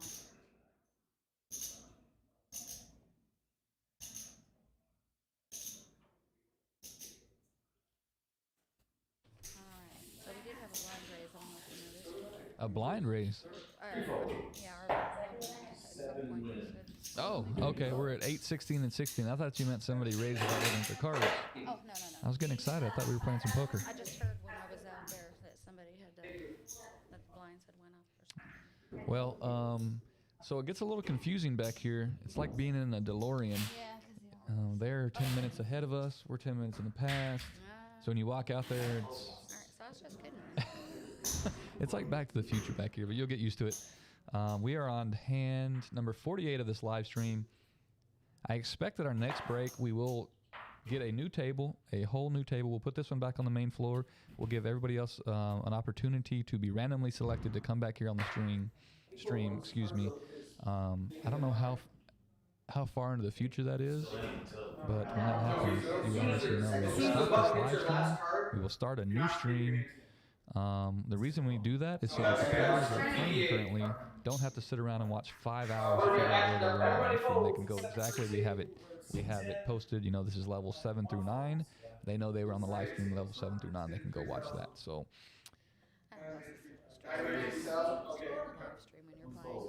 Yeah, most players are open to it. Some players don't like being on the live stream, but I know Iliad came in a suit today. He must have known that he was going to be on the live stream. He raises from the button here with pocket 5 and Rosie short stacked. Yeah, perfect spot for her. She couldn't have asked for a better hand, obviously, here to get it in with. Should come down to those two players. I don't know if the ace jack comes along. She gets one on a double up, so that's very nice. If she does win the pot, so. Right, you got the dead money in the hand. Oh, ace jack. Okay, we're gonna go 3 ways to a flop. I know that it's a little bit, biased, but I'm pulling for the woman here. Yeah, she's the only one left. We started this table with 4. Yeah. So. Miss Teresa didn't last long. Then Bree. No, I apologize. We have 2 left. We still have another. We have 2 left. How much does she have? 67. All right, we're fixing the pot here. Yeah.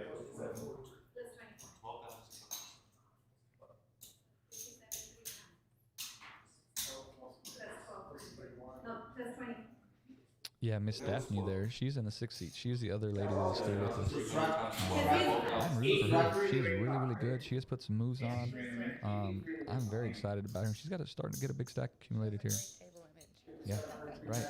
You never know what she's going to have. It's super exciting. Teamwork. Got 2 players, 1's all in. All right. 3 players, 1 player all in. All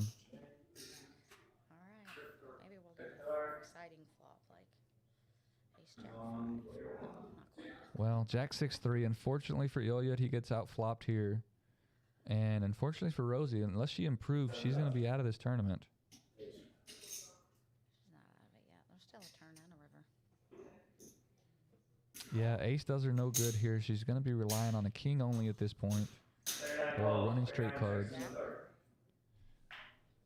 Oh, yeah, you're right. I apologize. Okay. And then diamond, now she's got to have a non-diamond king. Oh, well. That's Yeah. I really thought ace-jack was going to get out of the hand before the flop. Rosie wishing he would have at this point, but she's eliminated. One less player. We hope to see you tomorrow, Rosie. Come re-enter tomorrow or Sunday. A lot of value left, and you did really good. We appreciate you having you on the live stream. 32 showing there on the graphics. It's actually 31. I don't think they knocked her out yet. When they do if you come in again after you've been eliminated from your actual free roll part, it's $200 to come back in. Is that correct? It is. So essentially, your free buy-in is a $200 buy-in. That's worth $5K.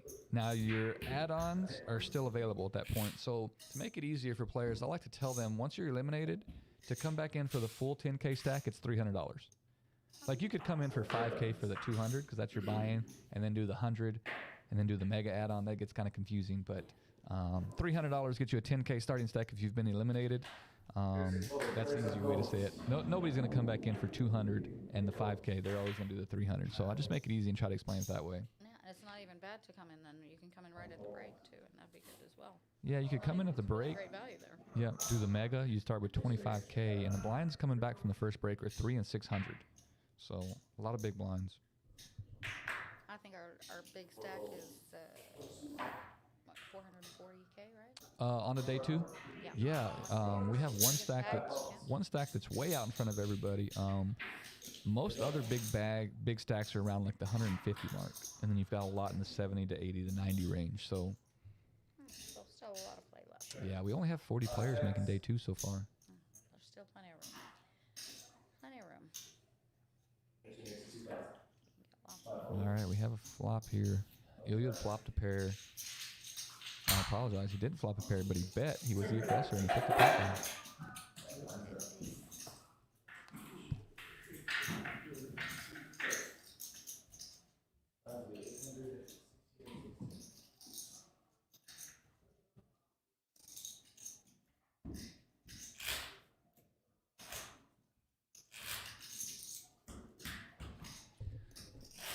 All right, Ashley finally hit me up on the, I believe, Twitch stream over here. She said the light and shadows on players on the angle towards Cody is hard to see, but looking good. Yeah, again, we have a few settings we need to play with on the camera. We got this up like literally last minute. We were working on the lighting. We threw the players in. We haven't had time to adjust the cameras, but we have the cameras mounted to the wall now. It looks really cool, really neat in here. Now we just got to get the cameras, the definition on the cameras. All that stuff is above my head. I'm kind of ignorant when it comes to audio and video, but we're going to figure it out, and we're going to have a great stream. Peter, Jen getting it all in here from the hijack with ace-7 of spades. Looks like he's getting it through.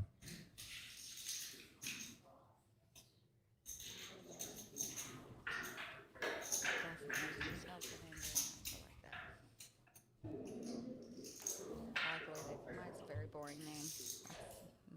I think there were like 15 Jennifers in my class, and I always wanted to have a very unique name like that. And yours is just spelled boring, Jennifer? Yeah. Okay. I didn't even get an IE or anything. Well, my name has been a blessing and a curse. I will say that. Everybody, the first thing they say is, "That's your real name?" And they ask other questions that I always answer no to. So you lie. No, no, I don't. But the good thing is that nobody forgets my name. That's not true. I do not remember. I think you called me Stony. I called you Wolfie. Yeah, Stony. That's what Stony. it was. Yeah, you called me Stony. Yeah. A lot of people call me Stormy. I have a cousin named Stormy. But it is, yeah. So it's like, whatever. I didn't believe it was your name. If you remember correctly, I made you show me your ID. Yeah, that's correct. I get that a lot too. Ace King gonna pick up the blinds and the antes here. I don't know. Is that? Oh, there we saw you 10 minutes ago. Walk across. That was I was looking for my beer. Yeah, it's very cool being back here. You can travel in time. Yeah, it's very neat. All right, Ilya. Are we showing this out in the main room? I believe we are. I hope we are. Actually, you know what? I'm going to leave you to it back here for just a minute because I'm going to go double check that. I know we want to stream this, not in this room where these players can see it, Right. but we have this is our high stakes room. So this is a room that is separate from the main floor. We want to broadcast this live stream over the main floor. It's really just a cool feature we have here. I'm going to go check on that. So if you want to keep the viewers entertained, we have 24 viewers. I'm expecting 48 when I get back. All right, let's see. All Well, right. in that case, you better turn the camera around. All right, let's see what we're going to get going here. So Daphne's got 3 2 of hearts. 6 calls. And she made the call. Mike is still there. He's also going to make the call, I believe. 7 calls. And to Cody, he's got an option, and he's going to check it. We'll have 3 players to the block here.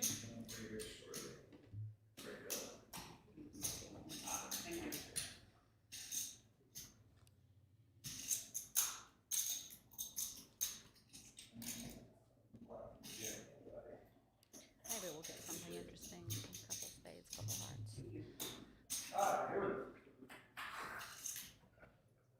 Here we've got a king of diamonds, king ace. All right, well, like that. So Daphne checks. Nickel checks, and Cody also checks. Now get us a 7. Possible flush out there. We could check that as well. 7 checks, 8 checks, 6 checks. It's the winner. I think Dad makes a break there. She might take the pot down. Alright, Nickel will take it with a pair of 4s there. This one needs a little boost as well. He's got a third stacked. So we've got 31 left, maybe.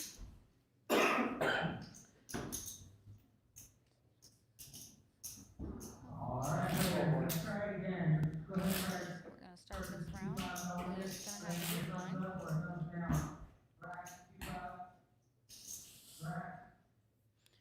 I think here very shortly we're gonna get us a new player to the table as well.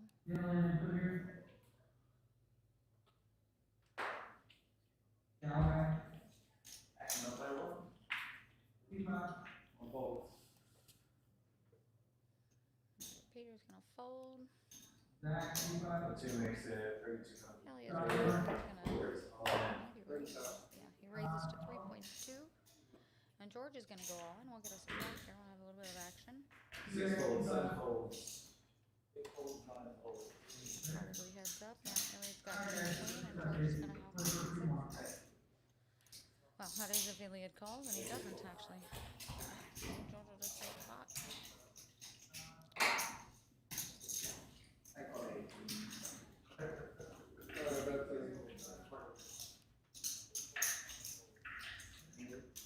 This is a really good tournament, guys, so it's a very good value at this time. Not bad at all. I wish I had the time to play it, I absolutely would. I might wait until and do it to the last day of the day when I can try it then.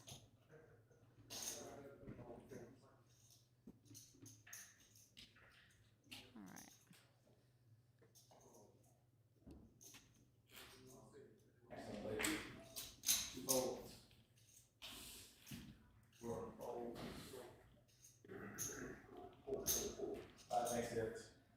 Alrighty, so fold is around to Brett.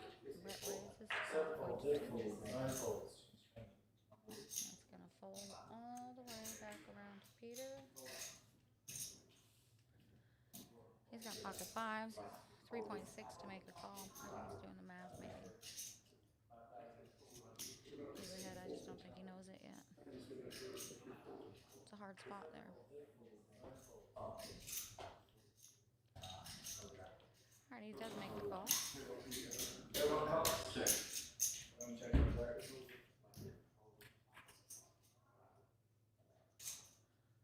Oh, there we go. 7-9 king. Peter is still ahead. He just doesn't know it.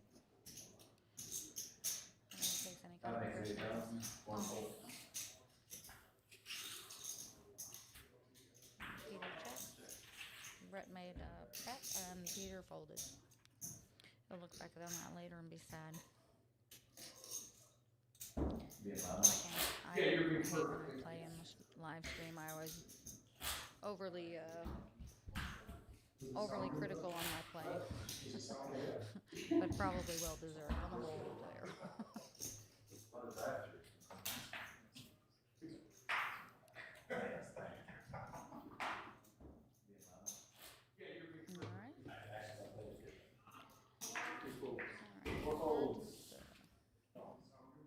George folds.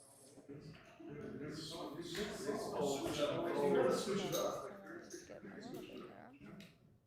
Cody's got a ace. He might actually make a call here. How much? 55. Oh. Yeah, 5,500. And Cody actually raises. He raises to 5.5. Iliad makes a call. I'm sorry, he folded. I apologize. Player 5. Check. 5 checks. How much? 55. Oh. Yeah, 5,500. It makes it 6,000.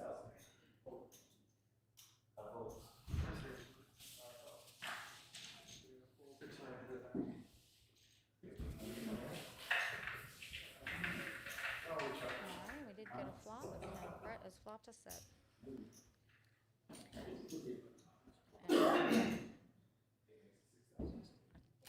I got a little behind in that action. I really don't even know what happened. It went a little quick there. So.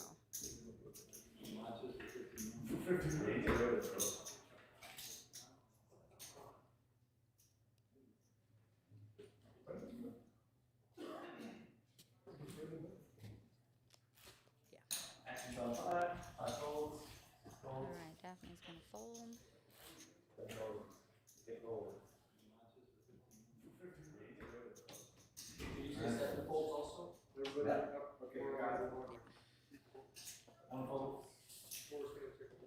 have a very hard time keeping up with this here. It's a little fast. I barely realized that there was a call and a fold, and the whole hand was over. I went, what happened? Oh. Sometimes they go a little fast. 2 checks, 4 checks. Iliad gonna turn the best hand here. Got George in the pot with him. I just had a comment to George as I walked in. I razzed him a little bit about the Queen Deuce hand earlier. Didn't get any feedback in the comments. Wish you'd have been back here, Jen. I wanted to talk about the hand with somebody. George had 10K. I believe the blinds were one. I don't remember exactly what the blinds were. He didn't have a lot. He had like 10 big blinds. He has Queen Deuce offsuit.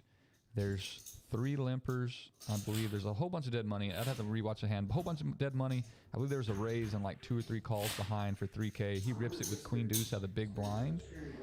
Ton of dead money, ton of equity, ton of value in the hand.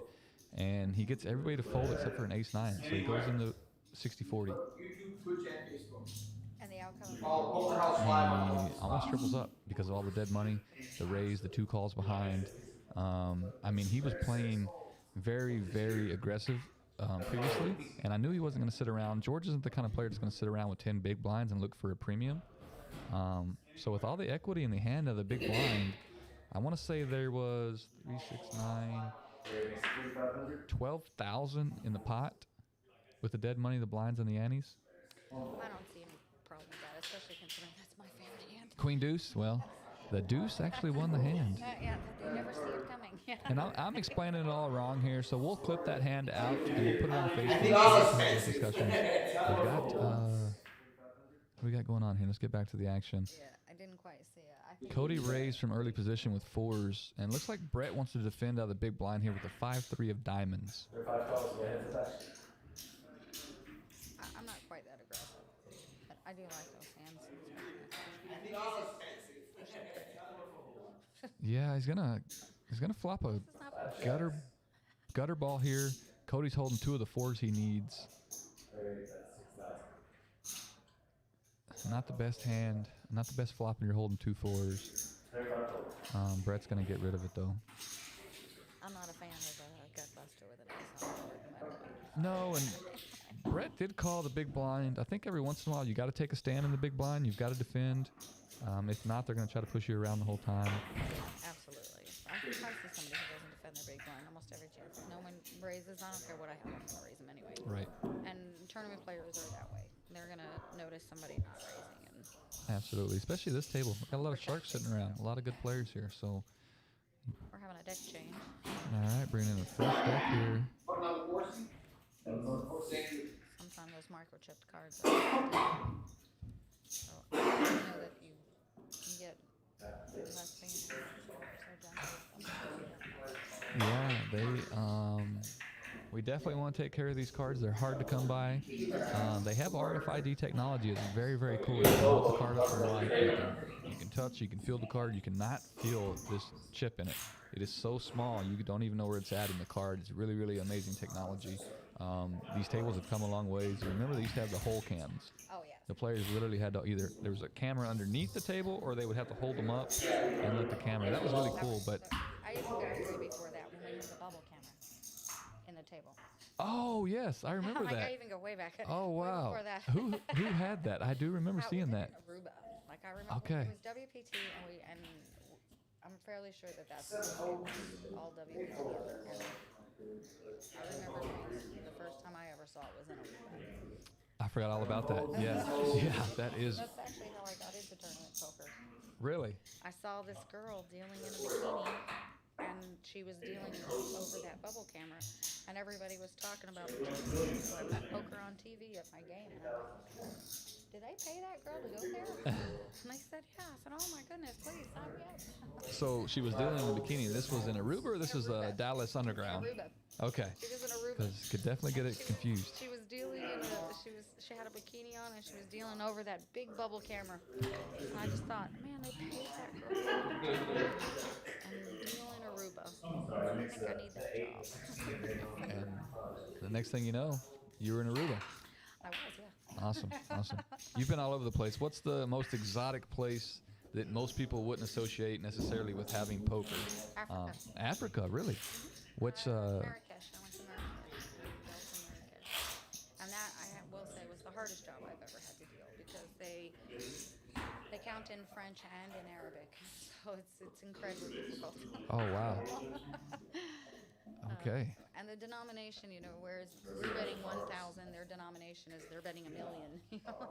So it's a little different. So the blinds start at like 20 million and 40 million? Yes. Yes.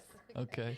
Interesting. Especially in the cash games. So in the cash games, it's the hardest thing I've ever. They have a 3% rake. Not to stop you here, Jen, but we do have Peter all in here with the Queen Jack of Hearts. I do want to get back to that. It's a very interesting story. It doesn't look like it's going to get anybody to call, so we can continue it. Yeah, that's going to get through. Peter has 34,000. The blinds are 8, 16, and 16. So He's only got 18K. we have somebody else that just joined us in the booth here. What's up? Hello, everyone. How are you? Come on in. Want to introduce yourself? Yeah, my name is Craig Dobson. I'm one of the fabulous dealers here at Poker House of Dallas. That's right. We do have some fabulous dealers here. Absolutely. I stopped introducing them as fabulous because I've introduced every one of them as fabulous as they sat down. So I think the viewers got tired of that. So I just told them all of them are fabulous. Just expect every dealer that gets in the box to be fabulous. Craig are you off, Craig? Are you done? I'm just on break. I just want to be able to try to get a few minutes in the booth. All right. Well, Craig wanted to check out the live stream. I think Miss Jen is going to give him a couple of minutes on his break. You're not going to run off, are you, Jen? Okay. She's going to take a small break. And then let's remind me about the Africa story because I want to ask you some more questions. That's very interesting. Yeah, we'll get back to that. Jen has been all over the place, guys. If you have any questions for her, this is Jen Palmer on stream with us today. She's been all over the world. Let's get some chat going here on our Twitch stream. Action Ashley, do you know Miss Palmer? I want to ask you that question. Are you still with us? And Craig, welcome to the live stream. We have had an exciting day of poker. This is our first table of the day. On our next break, we will get rid of this table. We'll bring a whole new fresh table in, but we're down to 29 people of 91. We're going to play down to 14. You're a dealer here at Poker House. You've actually been dealing today. What's the temperature of the room right now? From what I can see with the room, there's a lot of energy in the room. I think if anything, this tournament has been a long time coming. It's, I guess you could say, a chance for our room to pop its proverbial cherry, and to give a chance for the poker scene of Dallas to see our chops. Absolutely. So we've been open, let's see, how long have we been open here? Say officially was July, so we're going on about 7 months now. Yeah, it was later in July, about 7 months. So we're still new to the community. We're still feeling our way through this thing. Pace of business has grown exponentially over the last 30 to 60 days. Absolutely, absolutely. We appreciate everybody giving us an opportunity to earn their business. People like Craig here at Poker House have done a great job helping us maintain and grow this business. We're excited to have each and every customer. We want to let everybody know that we do have a free starting stack in this $250,000 free roll waiting on you. Come see us tomorrow at noon or Sunday at noon. There are 2 more day 1 flights. Yeah, Craig, so you've done some announcing before, right? Yes, I have. All right, and what have you announced it for? Honestly, my background in putting on a pair of headphones have mostly come from bowling. Okay, you did mention that. I know you're an avid bowler. We had pocket aces there. We went to a flop aces bet. Nobody had anything. We took it down. So you're an avid bowler. I know we were trying to get a Poker House team that never transpired, but you're an avid bowler. So how do you announce bowling? There goes the ball, and he knocks 7 pins down, or what is it? More or less, it's more on you rely on technique, what a bowler leaves on the first shot, how they approach it, how they score, basically how they change from lane to lane, and they try to keep more or less kind of keep a steady update in regards on the scoring pace and everything with that. Same way, obviously, we would do the same thing with a poker tournament on the chip count. Okay, interesting. Have you ever bowled a 300? I have 10 of them. 10 of them. Okay. I have 0 of them. I think my best score is like 240 or something. But hey, that's solid. Yeah, I was super excited. I used to bowl like a 180 to 220 all the time. And I don't even know the terms, but that's literally bowling it straight. Oh yeah, going straight pretty much is very consistent. No real issues, no real problems. But we got a big hand here. All right, let's get back to the action. We got Miss Turner with pocket 9s and the hijack. Trying to decide if she's going to make the call for 1,600. I don't expect the call here, Craig. I expect her to raise it up. Let's actually put them all in there. No, she has a big stack. No, she raised. It's a raise. 5,100. Unfortunately, she's going to run into it here. Cody looking at the Pointer Sisters, the pocket queens on the button, best position to have with a big pocket pair. Yeah, he's reaching for chips. Hide the women and children. He's coming back with a heavy artillery, and it's a big raise. We raised 14,000. 14,000. Big 3-bet. Now, typically, every book says, honestly, you see that when the big 3-bet comes pre-flop, it's typically, it's going to be a big hand, aces, kings, or queens. It's just a question on how it's going to happen with how Ms. Turner's going to play her 9s. Oh, and George exposed his hand pre-flop. It was king queen, so that plays into this hand just a little bit here. Not a lot, but. Let's see if we're going to go to the flop.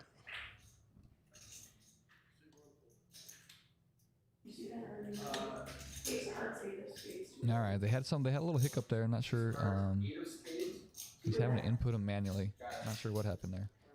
Oh wow, he's not liking himself. Sorry.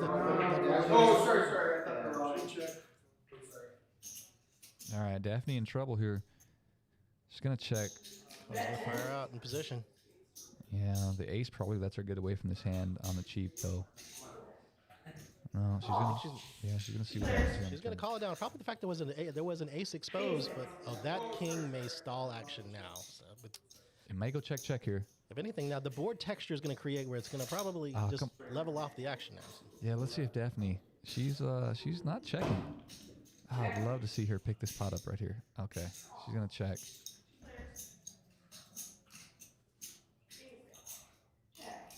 She checks behind the river. Oh my goodness. Hide the women and children. I think regardless of what the river was, I think Daphne bets after he checks the turn. She may have picked it up without this, but now she has the best hand, and I don't think Cody can call. There's 2 overs. What's that? 16-1. 16-1? Thank you.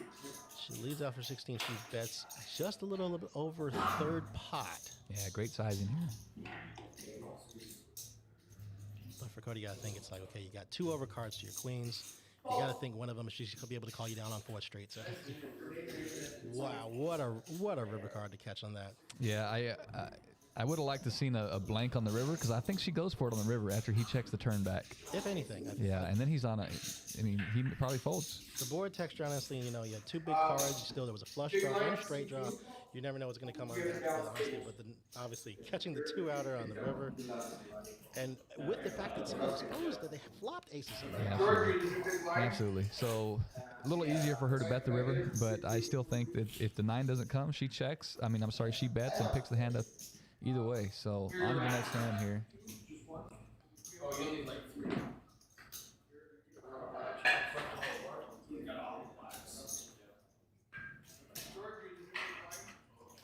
That's the camera he was talking about that's autofocusing there. On the next break, we will take that off autofocus. See it autofocus in there. Yeah, Miss Palmer is back here in the booth with us. All right.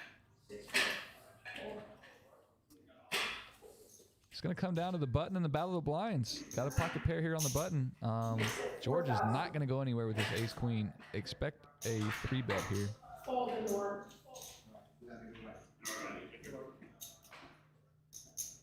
He's probably going to rip it in there. And there he goes. Heidi ho.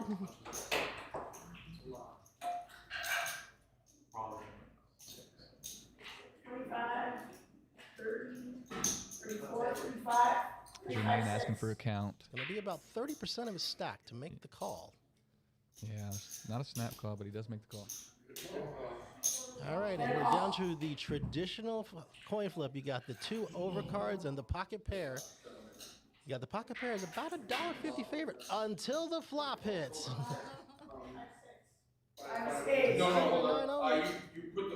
Let's see what happened there. The ace is not going to come out. Oh, wow. She burned. So we know this. She put the burn over the reader. The ace was the burn. We have a 5 deuce 5 5. Going to have an ace or a queen. You know the case 5.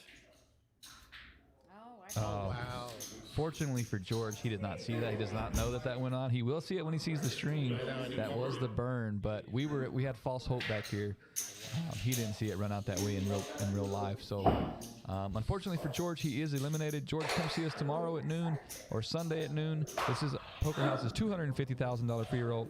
Every member has a free entry waiting on them. 5K starting stack. Come run it up. We have a huge layover, $220,000 layover.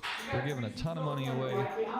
This extends all the way into next weekend, so come see us. It's fun. Come get this money. There you go.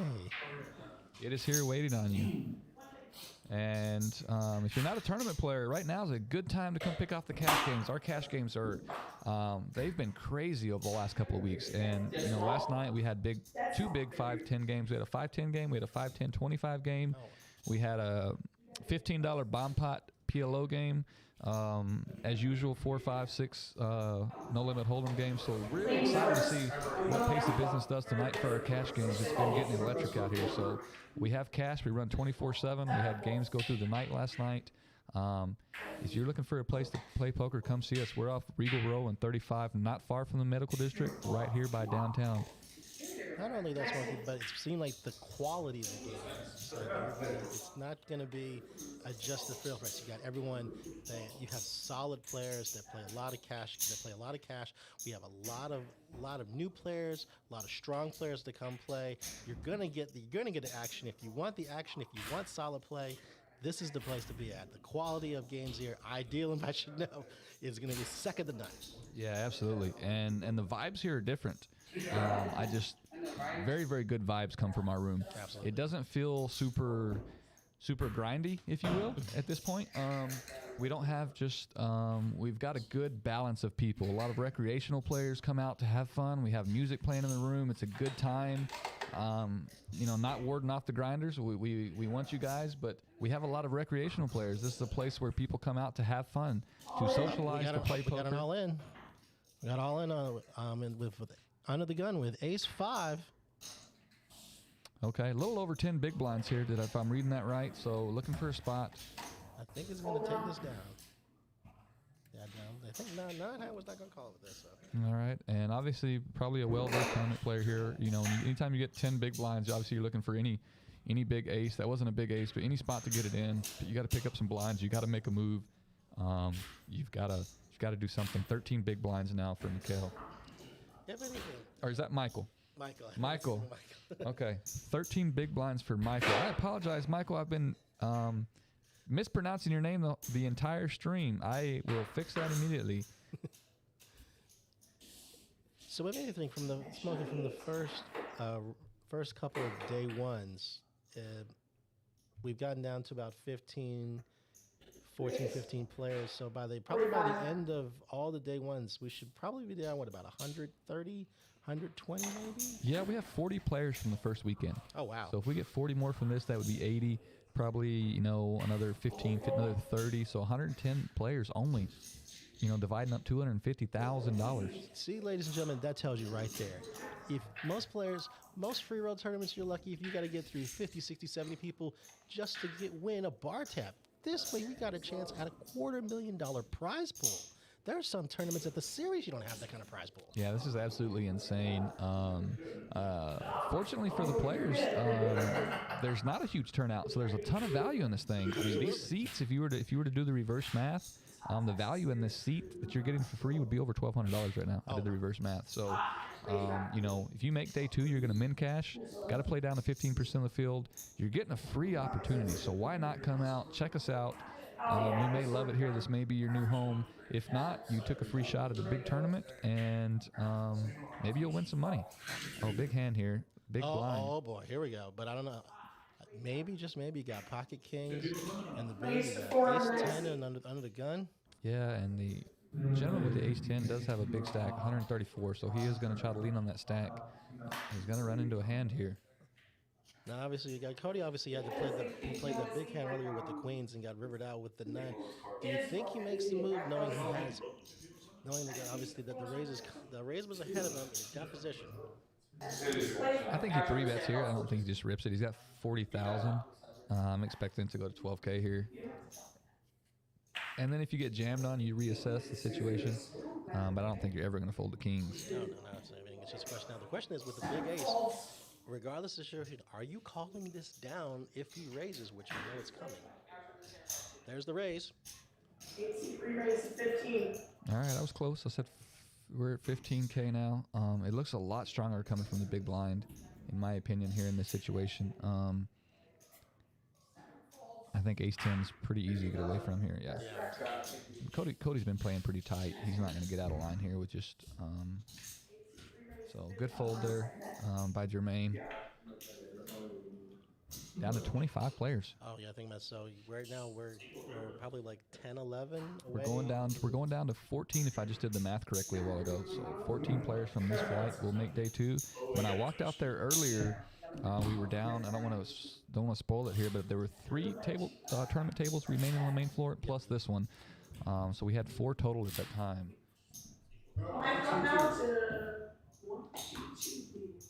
And the other thing is, and you said, Smokey, obviously, if for all the players that make day 2, they do cash, right? Yes, everybody that advances to day 2, 15% of the field, they will min cash. So everybody here later on that bags chips, bags money at that point. We don't know what that min cash looks like because we don't know how many players will move on, but it will be at least a min cash here. So. There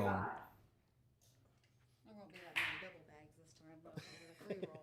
Yeah. Asked me that. I was like, I don't think we're gonna have many. You can take your best bag forward here. So if you bag up, let's say you bag 30,000, time ran out and you only had 30,000, you can play tomorrow. And if you bag 200, we will take that 30,000, get rid of those chips, and you will be coming back to day 2 with 200,000, whatever that amount would be. So you got a chance to be able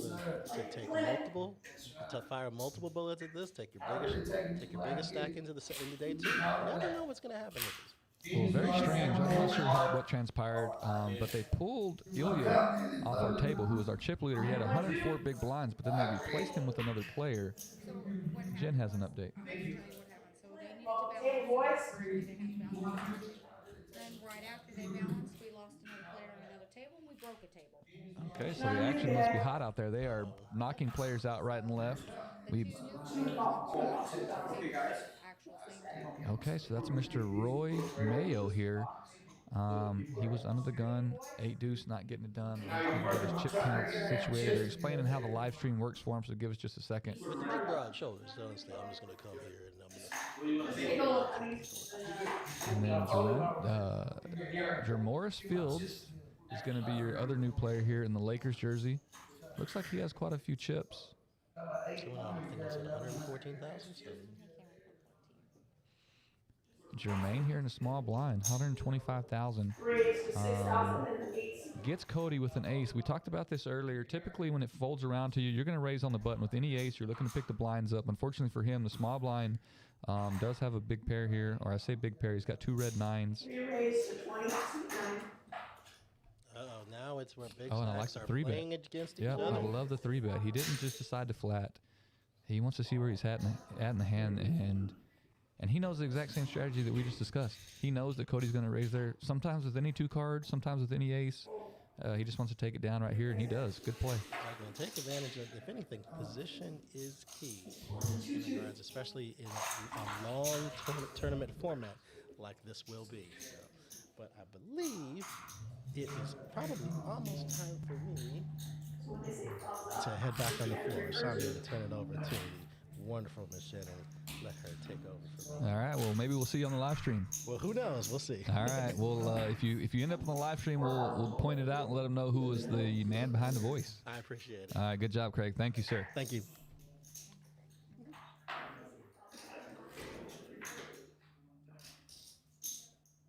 All right, tons of fun back here. Like I said, this is like it's like a Nintendo for grown men back here. This is really cool. It's exciting. It's a new toy for us. So we'll have lots of new voices and faces. We actually have the ability to show you us back here, but we're trying to soundproof our room with like a little construction zone. So we're not going to turn the camera on back here yet, but you will get familiar with the faces behind the voices. Jermaine picking up a big pair here. Unfortunately, nobody has a hand. Part of poker, you having a hand is half of it, but somebody else has to have something or make a bluff at you. Just because you have aces doesn't mean you're going to double up or win chips. Somebody's got to have something. Yeah, it's just a pair.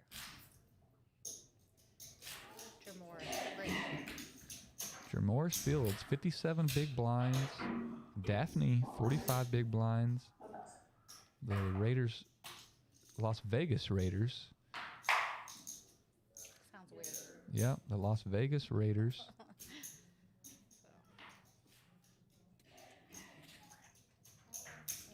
All right, Brett here under the gun. Ace 10. Brett's been pretty quiet. It's been pretty tight. Fold. I was wondering there. Sometimes you get bored. Sometimes you get bored. You're not getting a hand. You look down. Ace 10. It probably would have got through this time, but did he? He did. Okay, then I missed it. Yeah, he raised it 65. All right, well, I need to pay better attention. I apologize. It's the little keyboard here. I figure if once I get used to what the little lights mean. Yeah, we've got all kinds of stuff going on back here. We've got audio mixers, video switches. We're gonna keep adding stuff too. We've got, I think we want to add a couple more camera views. So it's gonna get very intricate back here. And I've been YouTubing a lot of stuff, trying to figure out how to set these cameras up, how to do all this stuff. So I've learned a lot. And we've hired professionals to come in too. That helps. Yeah. Eric is he's my go-to guy when I need something like this. I call him. Oh, he does a great job. And I don't know if you guys heard, he was on the live stream with me earlier. We did a live Facebook stream feed, and the feature table. If you will check that out on, I believe it's probably the same name on Facebook, YouTube, Twitch, all the places. It's the feature table.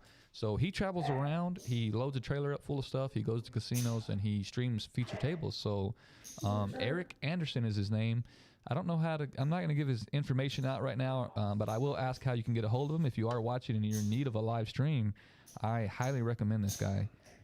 He has all the equipment. He has the table, the cards. He has dealers that travel around with him. So if you're at a place that needs a live stream just for a weekend per se, or if you need somebody to come set it up, look him up.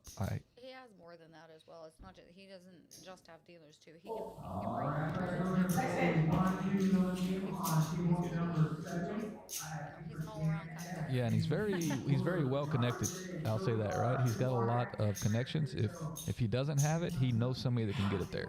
Yeah, he's he's got a lot of people who follow him. So if he needs someone, they'll definitely come for him. He's sought after in this industry, and he puts on a good show. So. Plus, he does this thing, which is one of my favorite things. He plays the gratuity game. I don't know if you've ever played the gratuity game with him. I have not. I heard you talking about that. I will say, Jen, I just got a text from a viewer, and they're having a hard time hearing you. Yep, right in there. There we go. There you go. Yeah, let me turn you up just a little bit there. How's that? And I heard the table noise was super loud, which I can't hear it, so that's a little strange. But all right. Well, and that was got a text from my mom. Oh, hi, Mom. Yeah, hi, Mom. That was a text from my mom, so she's looking out for me. Thanks for viewing, and that's probably the only viewer I'll get all night. But hey, I'll take it. All right. What we got here? We got a little action going on. We got a raise to 8.5 from Brett. Yeah, out of the small blind. Daphne decides to call from the big blind here. Maybe that's a nice hand. Queen 10. You can flop a lot with that. Yeah, it's a 4.5x bet, and we're gonna be three ways. So. I think maybe Miss Daphne might be getting a little bored as well. Oh, ace queen 6.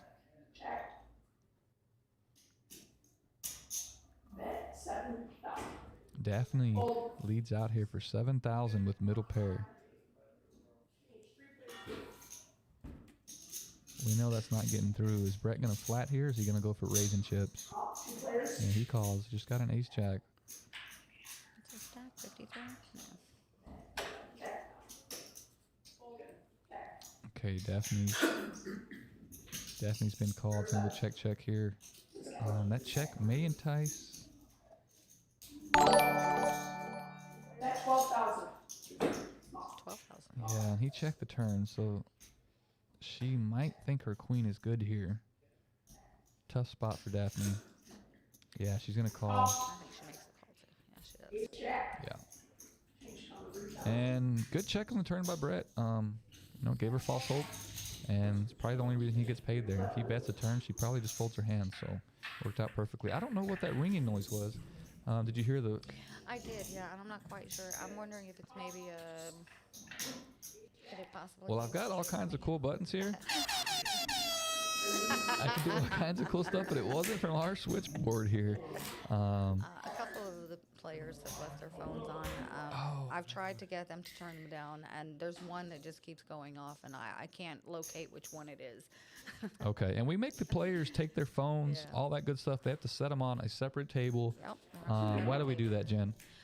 Well, so that way anybody watching can't text them and they can receive that at the table. Plus, it's an electronic device. You know, you don't want the appearance of any kind of impropriety, and you don't want any interference. And absolutely. Besides that, we're playing poker. We don't really need phones for that. Absolutely. So it's RFID technology, and just for the integrity of the game, we ask them to keep all communication devices. This is streamed on a 10-minute delay. So if this was broadcasting, it's on a 10-minute delay, so it wouldn't do you any good if you had the live feed. But for integrity of the game, so it doesn't mess with the RFID technology, all that good stuff, we ask any players that are on our live stream to keep their phones at a separate table. I think that's pretty standard in the industry now. I think you see that everywhere, and it's just the best bet. So Michael here, I was mispronouncing his name all day. It looks like if that graphic is right, he's down to 6 big blinds. Let's root for Michael. Hopefully he picks up a hand here. You can get a double up. I'll just root for everybody. We don't know who the players are out there on the main floor, so let's root for our table here. They just pass chips around. Everybody's going to bag here.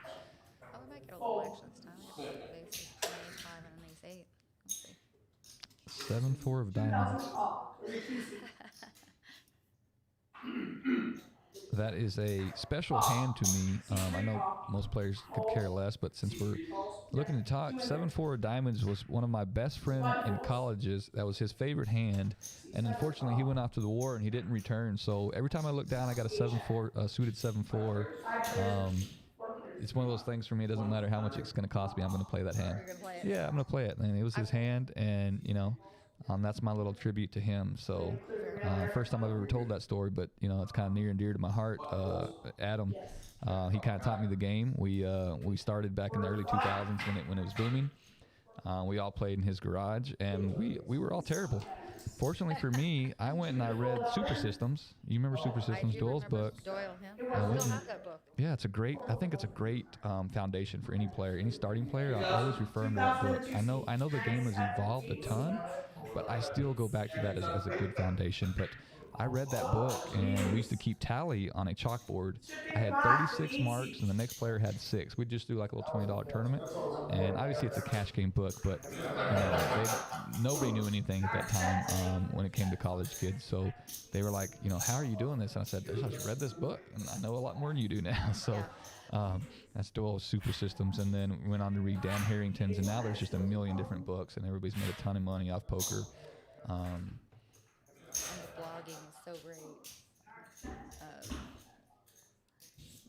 All the bloggers got out there and they teach and talk about their hands and how they play and how you get to the game, how you get to be where they're at in the game, which is helpful as well. Yeah, I recommend it to anybody. Read a book for sure.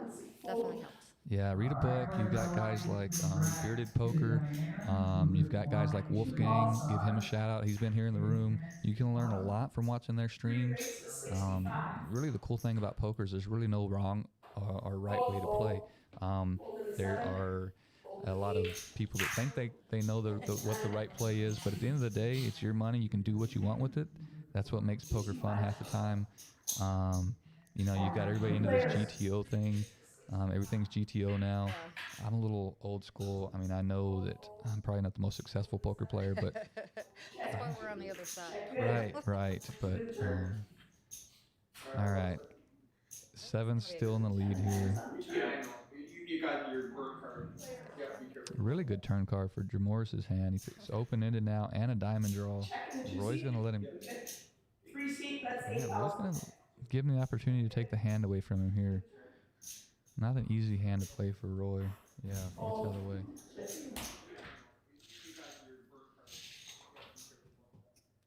All right, Action Ashley, are you still with us over here on the stream, or did you give up on me?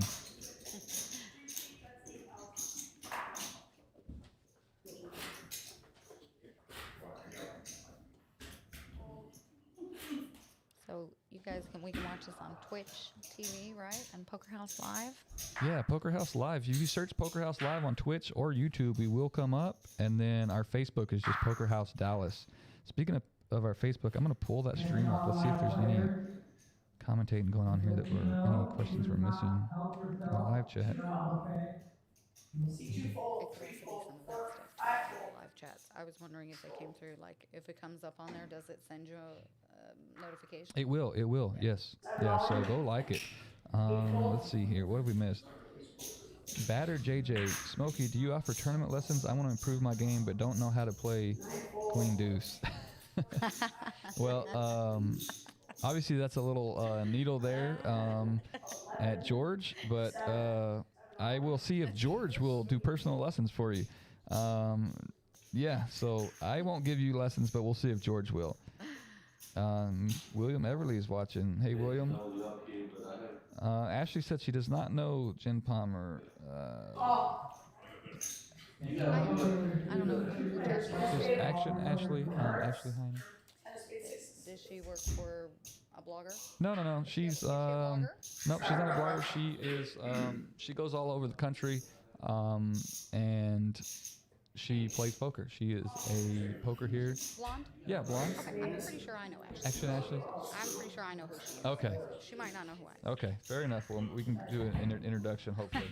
My phone is blowing up here. Let me see if I can make it through these comments. Oh, we did lose a player there. Not quite sure. I missed that. Kevin Lewis is asking, how are the day twos going to work? Do we choose which day we come, or do y'all give us a day to come? Kevin, we're going to randomly select that. Right now, I don't foresee us having 2 day twos. So there will probably be just one, but bear with us. Let us get through this weekend. We should have a better understanding what that's going to look like after this weekend.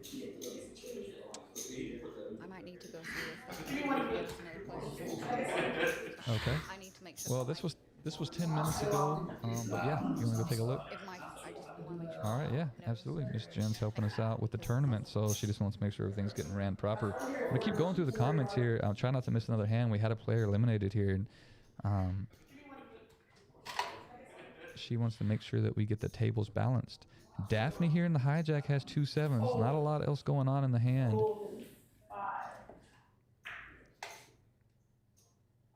Cody there with the Choctaw nuts. Daphne's going to raise. I expect her to pick this up. Peter with the 10 jack. The small blind. It's not going to defend. And Roy gets out of the way.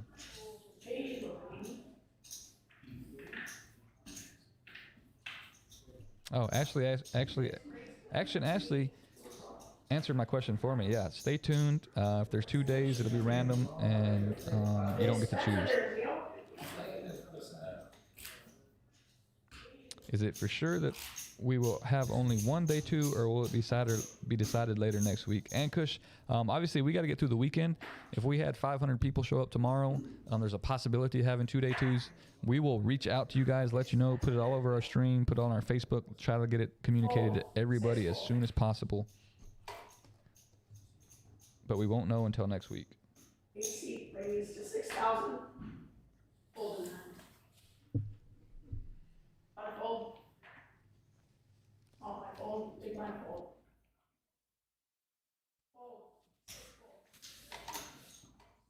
All right, just a boring hand there. Not a lot going on. We're hanging out here at Poker House Dallas, right off 35 in Regal Row in Dallas, Texas. This is a $250,000 free roll. And by free roll, I mean every member of Poker House Dallas gets a free entry. That entry is a 5K starting stack. The blinds are 1 and 1. The levels are 30 minutes. You start at 1 and 1, and then you go to 1, 1 and 1. So there's a lot of play in this tournament. 5K, it is not a turbo. Everybody gets a free stack, so it is a free roll.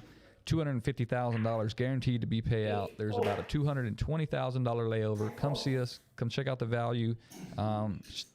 Starting day tomorrow at noon. Another flight Sunday at noon. Come back Wednesday and Thursday, and that's probably gonna wrap it up. We have 40 players right now that have made day 2. So a lot of value, guys. Come check us out. And we have a battle of the blinds here. It looks like the small blind limped in. Uh-oh, we're having a camera autofocus here. Looks like the small blind limped in. Got raised from the big blind. Makes the call. Now we're going 9-10 jack. Brett flops the world here. Oh my, he's going to turn a straight flush. It's irrelevant to the hand. There's no money going in this hand, but just really cool, really unique to get the opportunity to have a king high straight flush. Eric, how's it going, sir? Oh, great. We're on break out there in the Twilight Zone in the time warp. Okay. So I'll come back here and talk with you for 10 minutes. So is that mountain time, or is that, what time zone are y'all in out there? We're 10 minutes behind you. Well, I'm glad you said that. I need somebody, since they are on break. I don't know if we need to turn our autofocus off. We're having a couple of the cameras trying to autofocus here. Okay, cool. We'll check. Do you know which ones they are? Yeah, if you want to keep them happy, I know which ones they are. I'm going to go take a look real quick. Royal flush here. Wow. And I don't know if he got a chance to show his hand. This is a cool moment. This is a cool moment for any poker player. I know he didn't make a ton off the hand. The other guy, Jermores, had a 6 high. But 11K because he's playing the board. Oh, yeah, the flush. They're both playing. Okay. They're both playing. There's only like 2 cards to beat him. Plus the 10 beats him. Yeah. Yeah. Call 11K. And he has the 10. So that's a really cool spot for any player. There's online, but most poker players only have a handful of royal flushes in their lifetime. So, I don't know where that runs for that gentleman there, but it's always cool to be in that spot. That's the best hand. And actually, obviously suits don't matter in No Limit Hold'em, but that is the highest suit. So he had a spade royal flush. Really cool. That lighting looks great. This is the first time I've got back here. Yeah, it definitely brightened things up. It looks like a UFO is hovering overboard. I am going to go try to hit the camera that I know it keeps autofocusing. I'll be right back.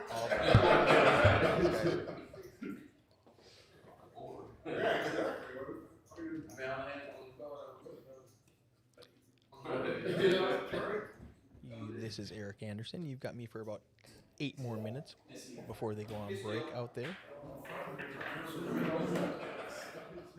Do you need a piece of paper, Smokey? Oh, okay, yeah, he came in here looking for the ladder so he can modify those cameras. And we have a new dealer in the box.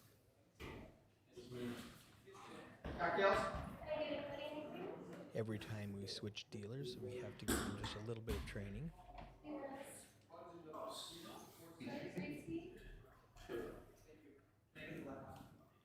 The dealing the live stream, the feature table, is new to all of these dealers, so it's a little bit of a learning curve, but they're going to be great at it. Give them a couple of weeks and it will be flawless. Bets, 5,500. And you have to tell me the seat we're looking at, like 1 folds, 2 folds. Jermaine Okay, raises nine. to No, I'm good now. 5,500 with King Queen suited. And Roy in the 2 seat calls him with the Ace 6 of the same suit. Daphne comes along from the big blind. Jack 10 off.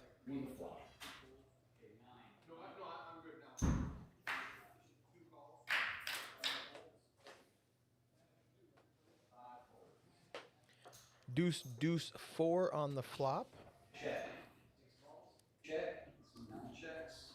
It checks around to Roy, and he's going to take a stab at it. Bets 10,000. That's 10,000. Both of his opponents fold, and he picks up the pot.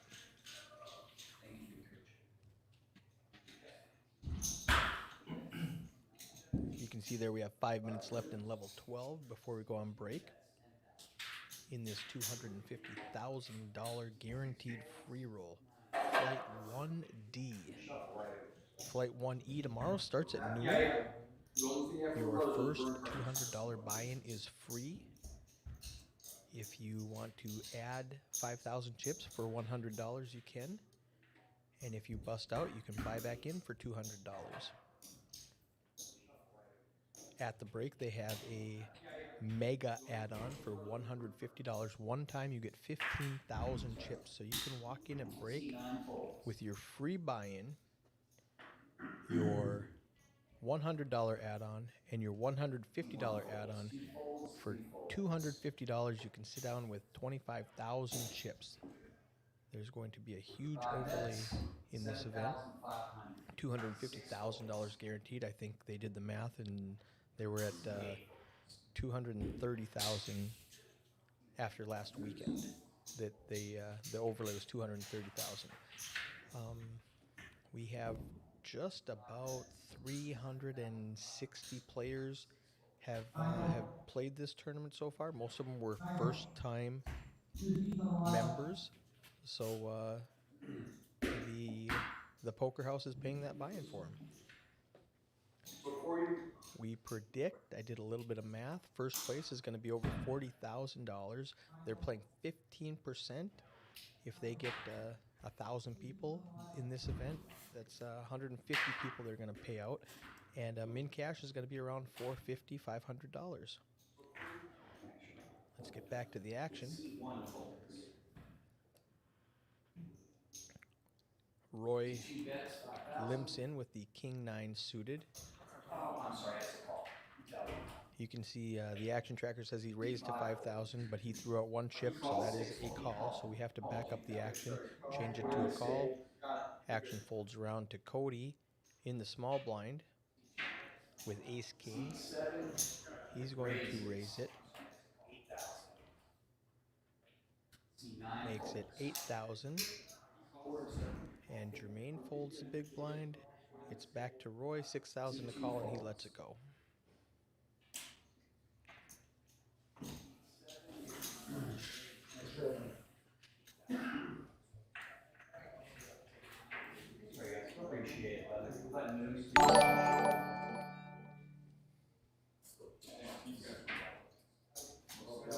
Alright, it looks like somebody just joined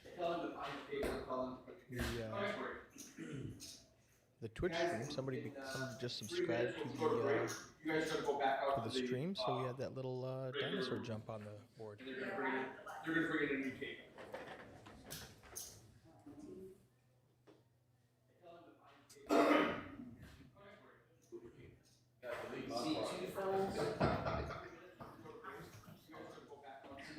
I'm going to turn that viewer count on there for you. You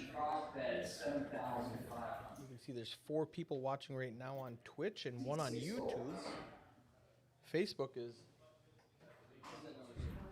0. Nobody on Facebook? All right. That one camera's kind of wiggly, isn't it? So we've got Cody with the pocket 10s. Brett raised it to 7,500 with the ace 7, and Cody called him with pocket 10s. The dead cards don't matter.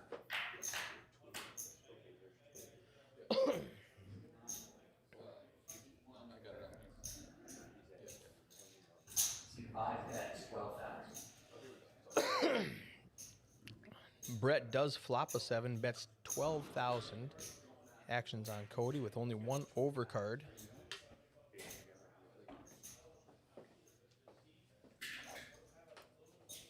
And he lets it go. Brett picks up the pot with a well-timed bet. All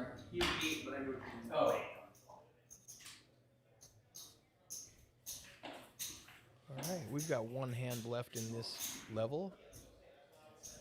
And we will come back in 15 minutes with a whole new table. All new players. These players are gonna go back to the main room, and they're out there right now grabbing 9 new faces for you. Please check your palette for your next table. Here's Jen Palmer in the background with the racks to help these players facilitate the move.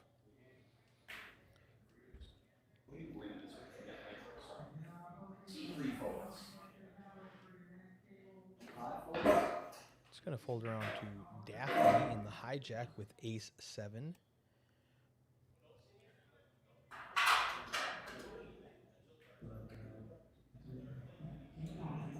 Seat 6 announces all in. She's going to go all in for 56,000 chips, and nobody's going to call her. And the hand is done, and the level is done. So tune in 10 minutes, 15 minutes, when we have a whole new table. Thanks for watching, guys. If you don't mind, we're going to race off these chips. So let's go ahead and do our black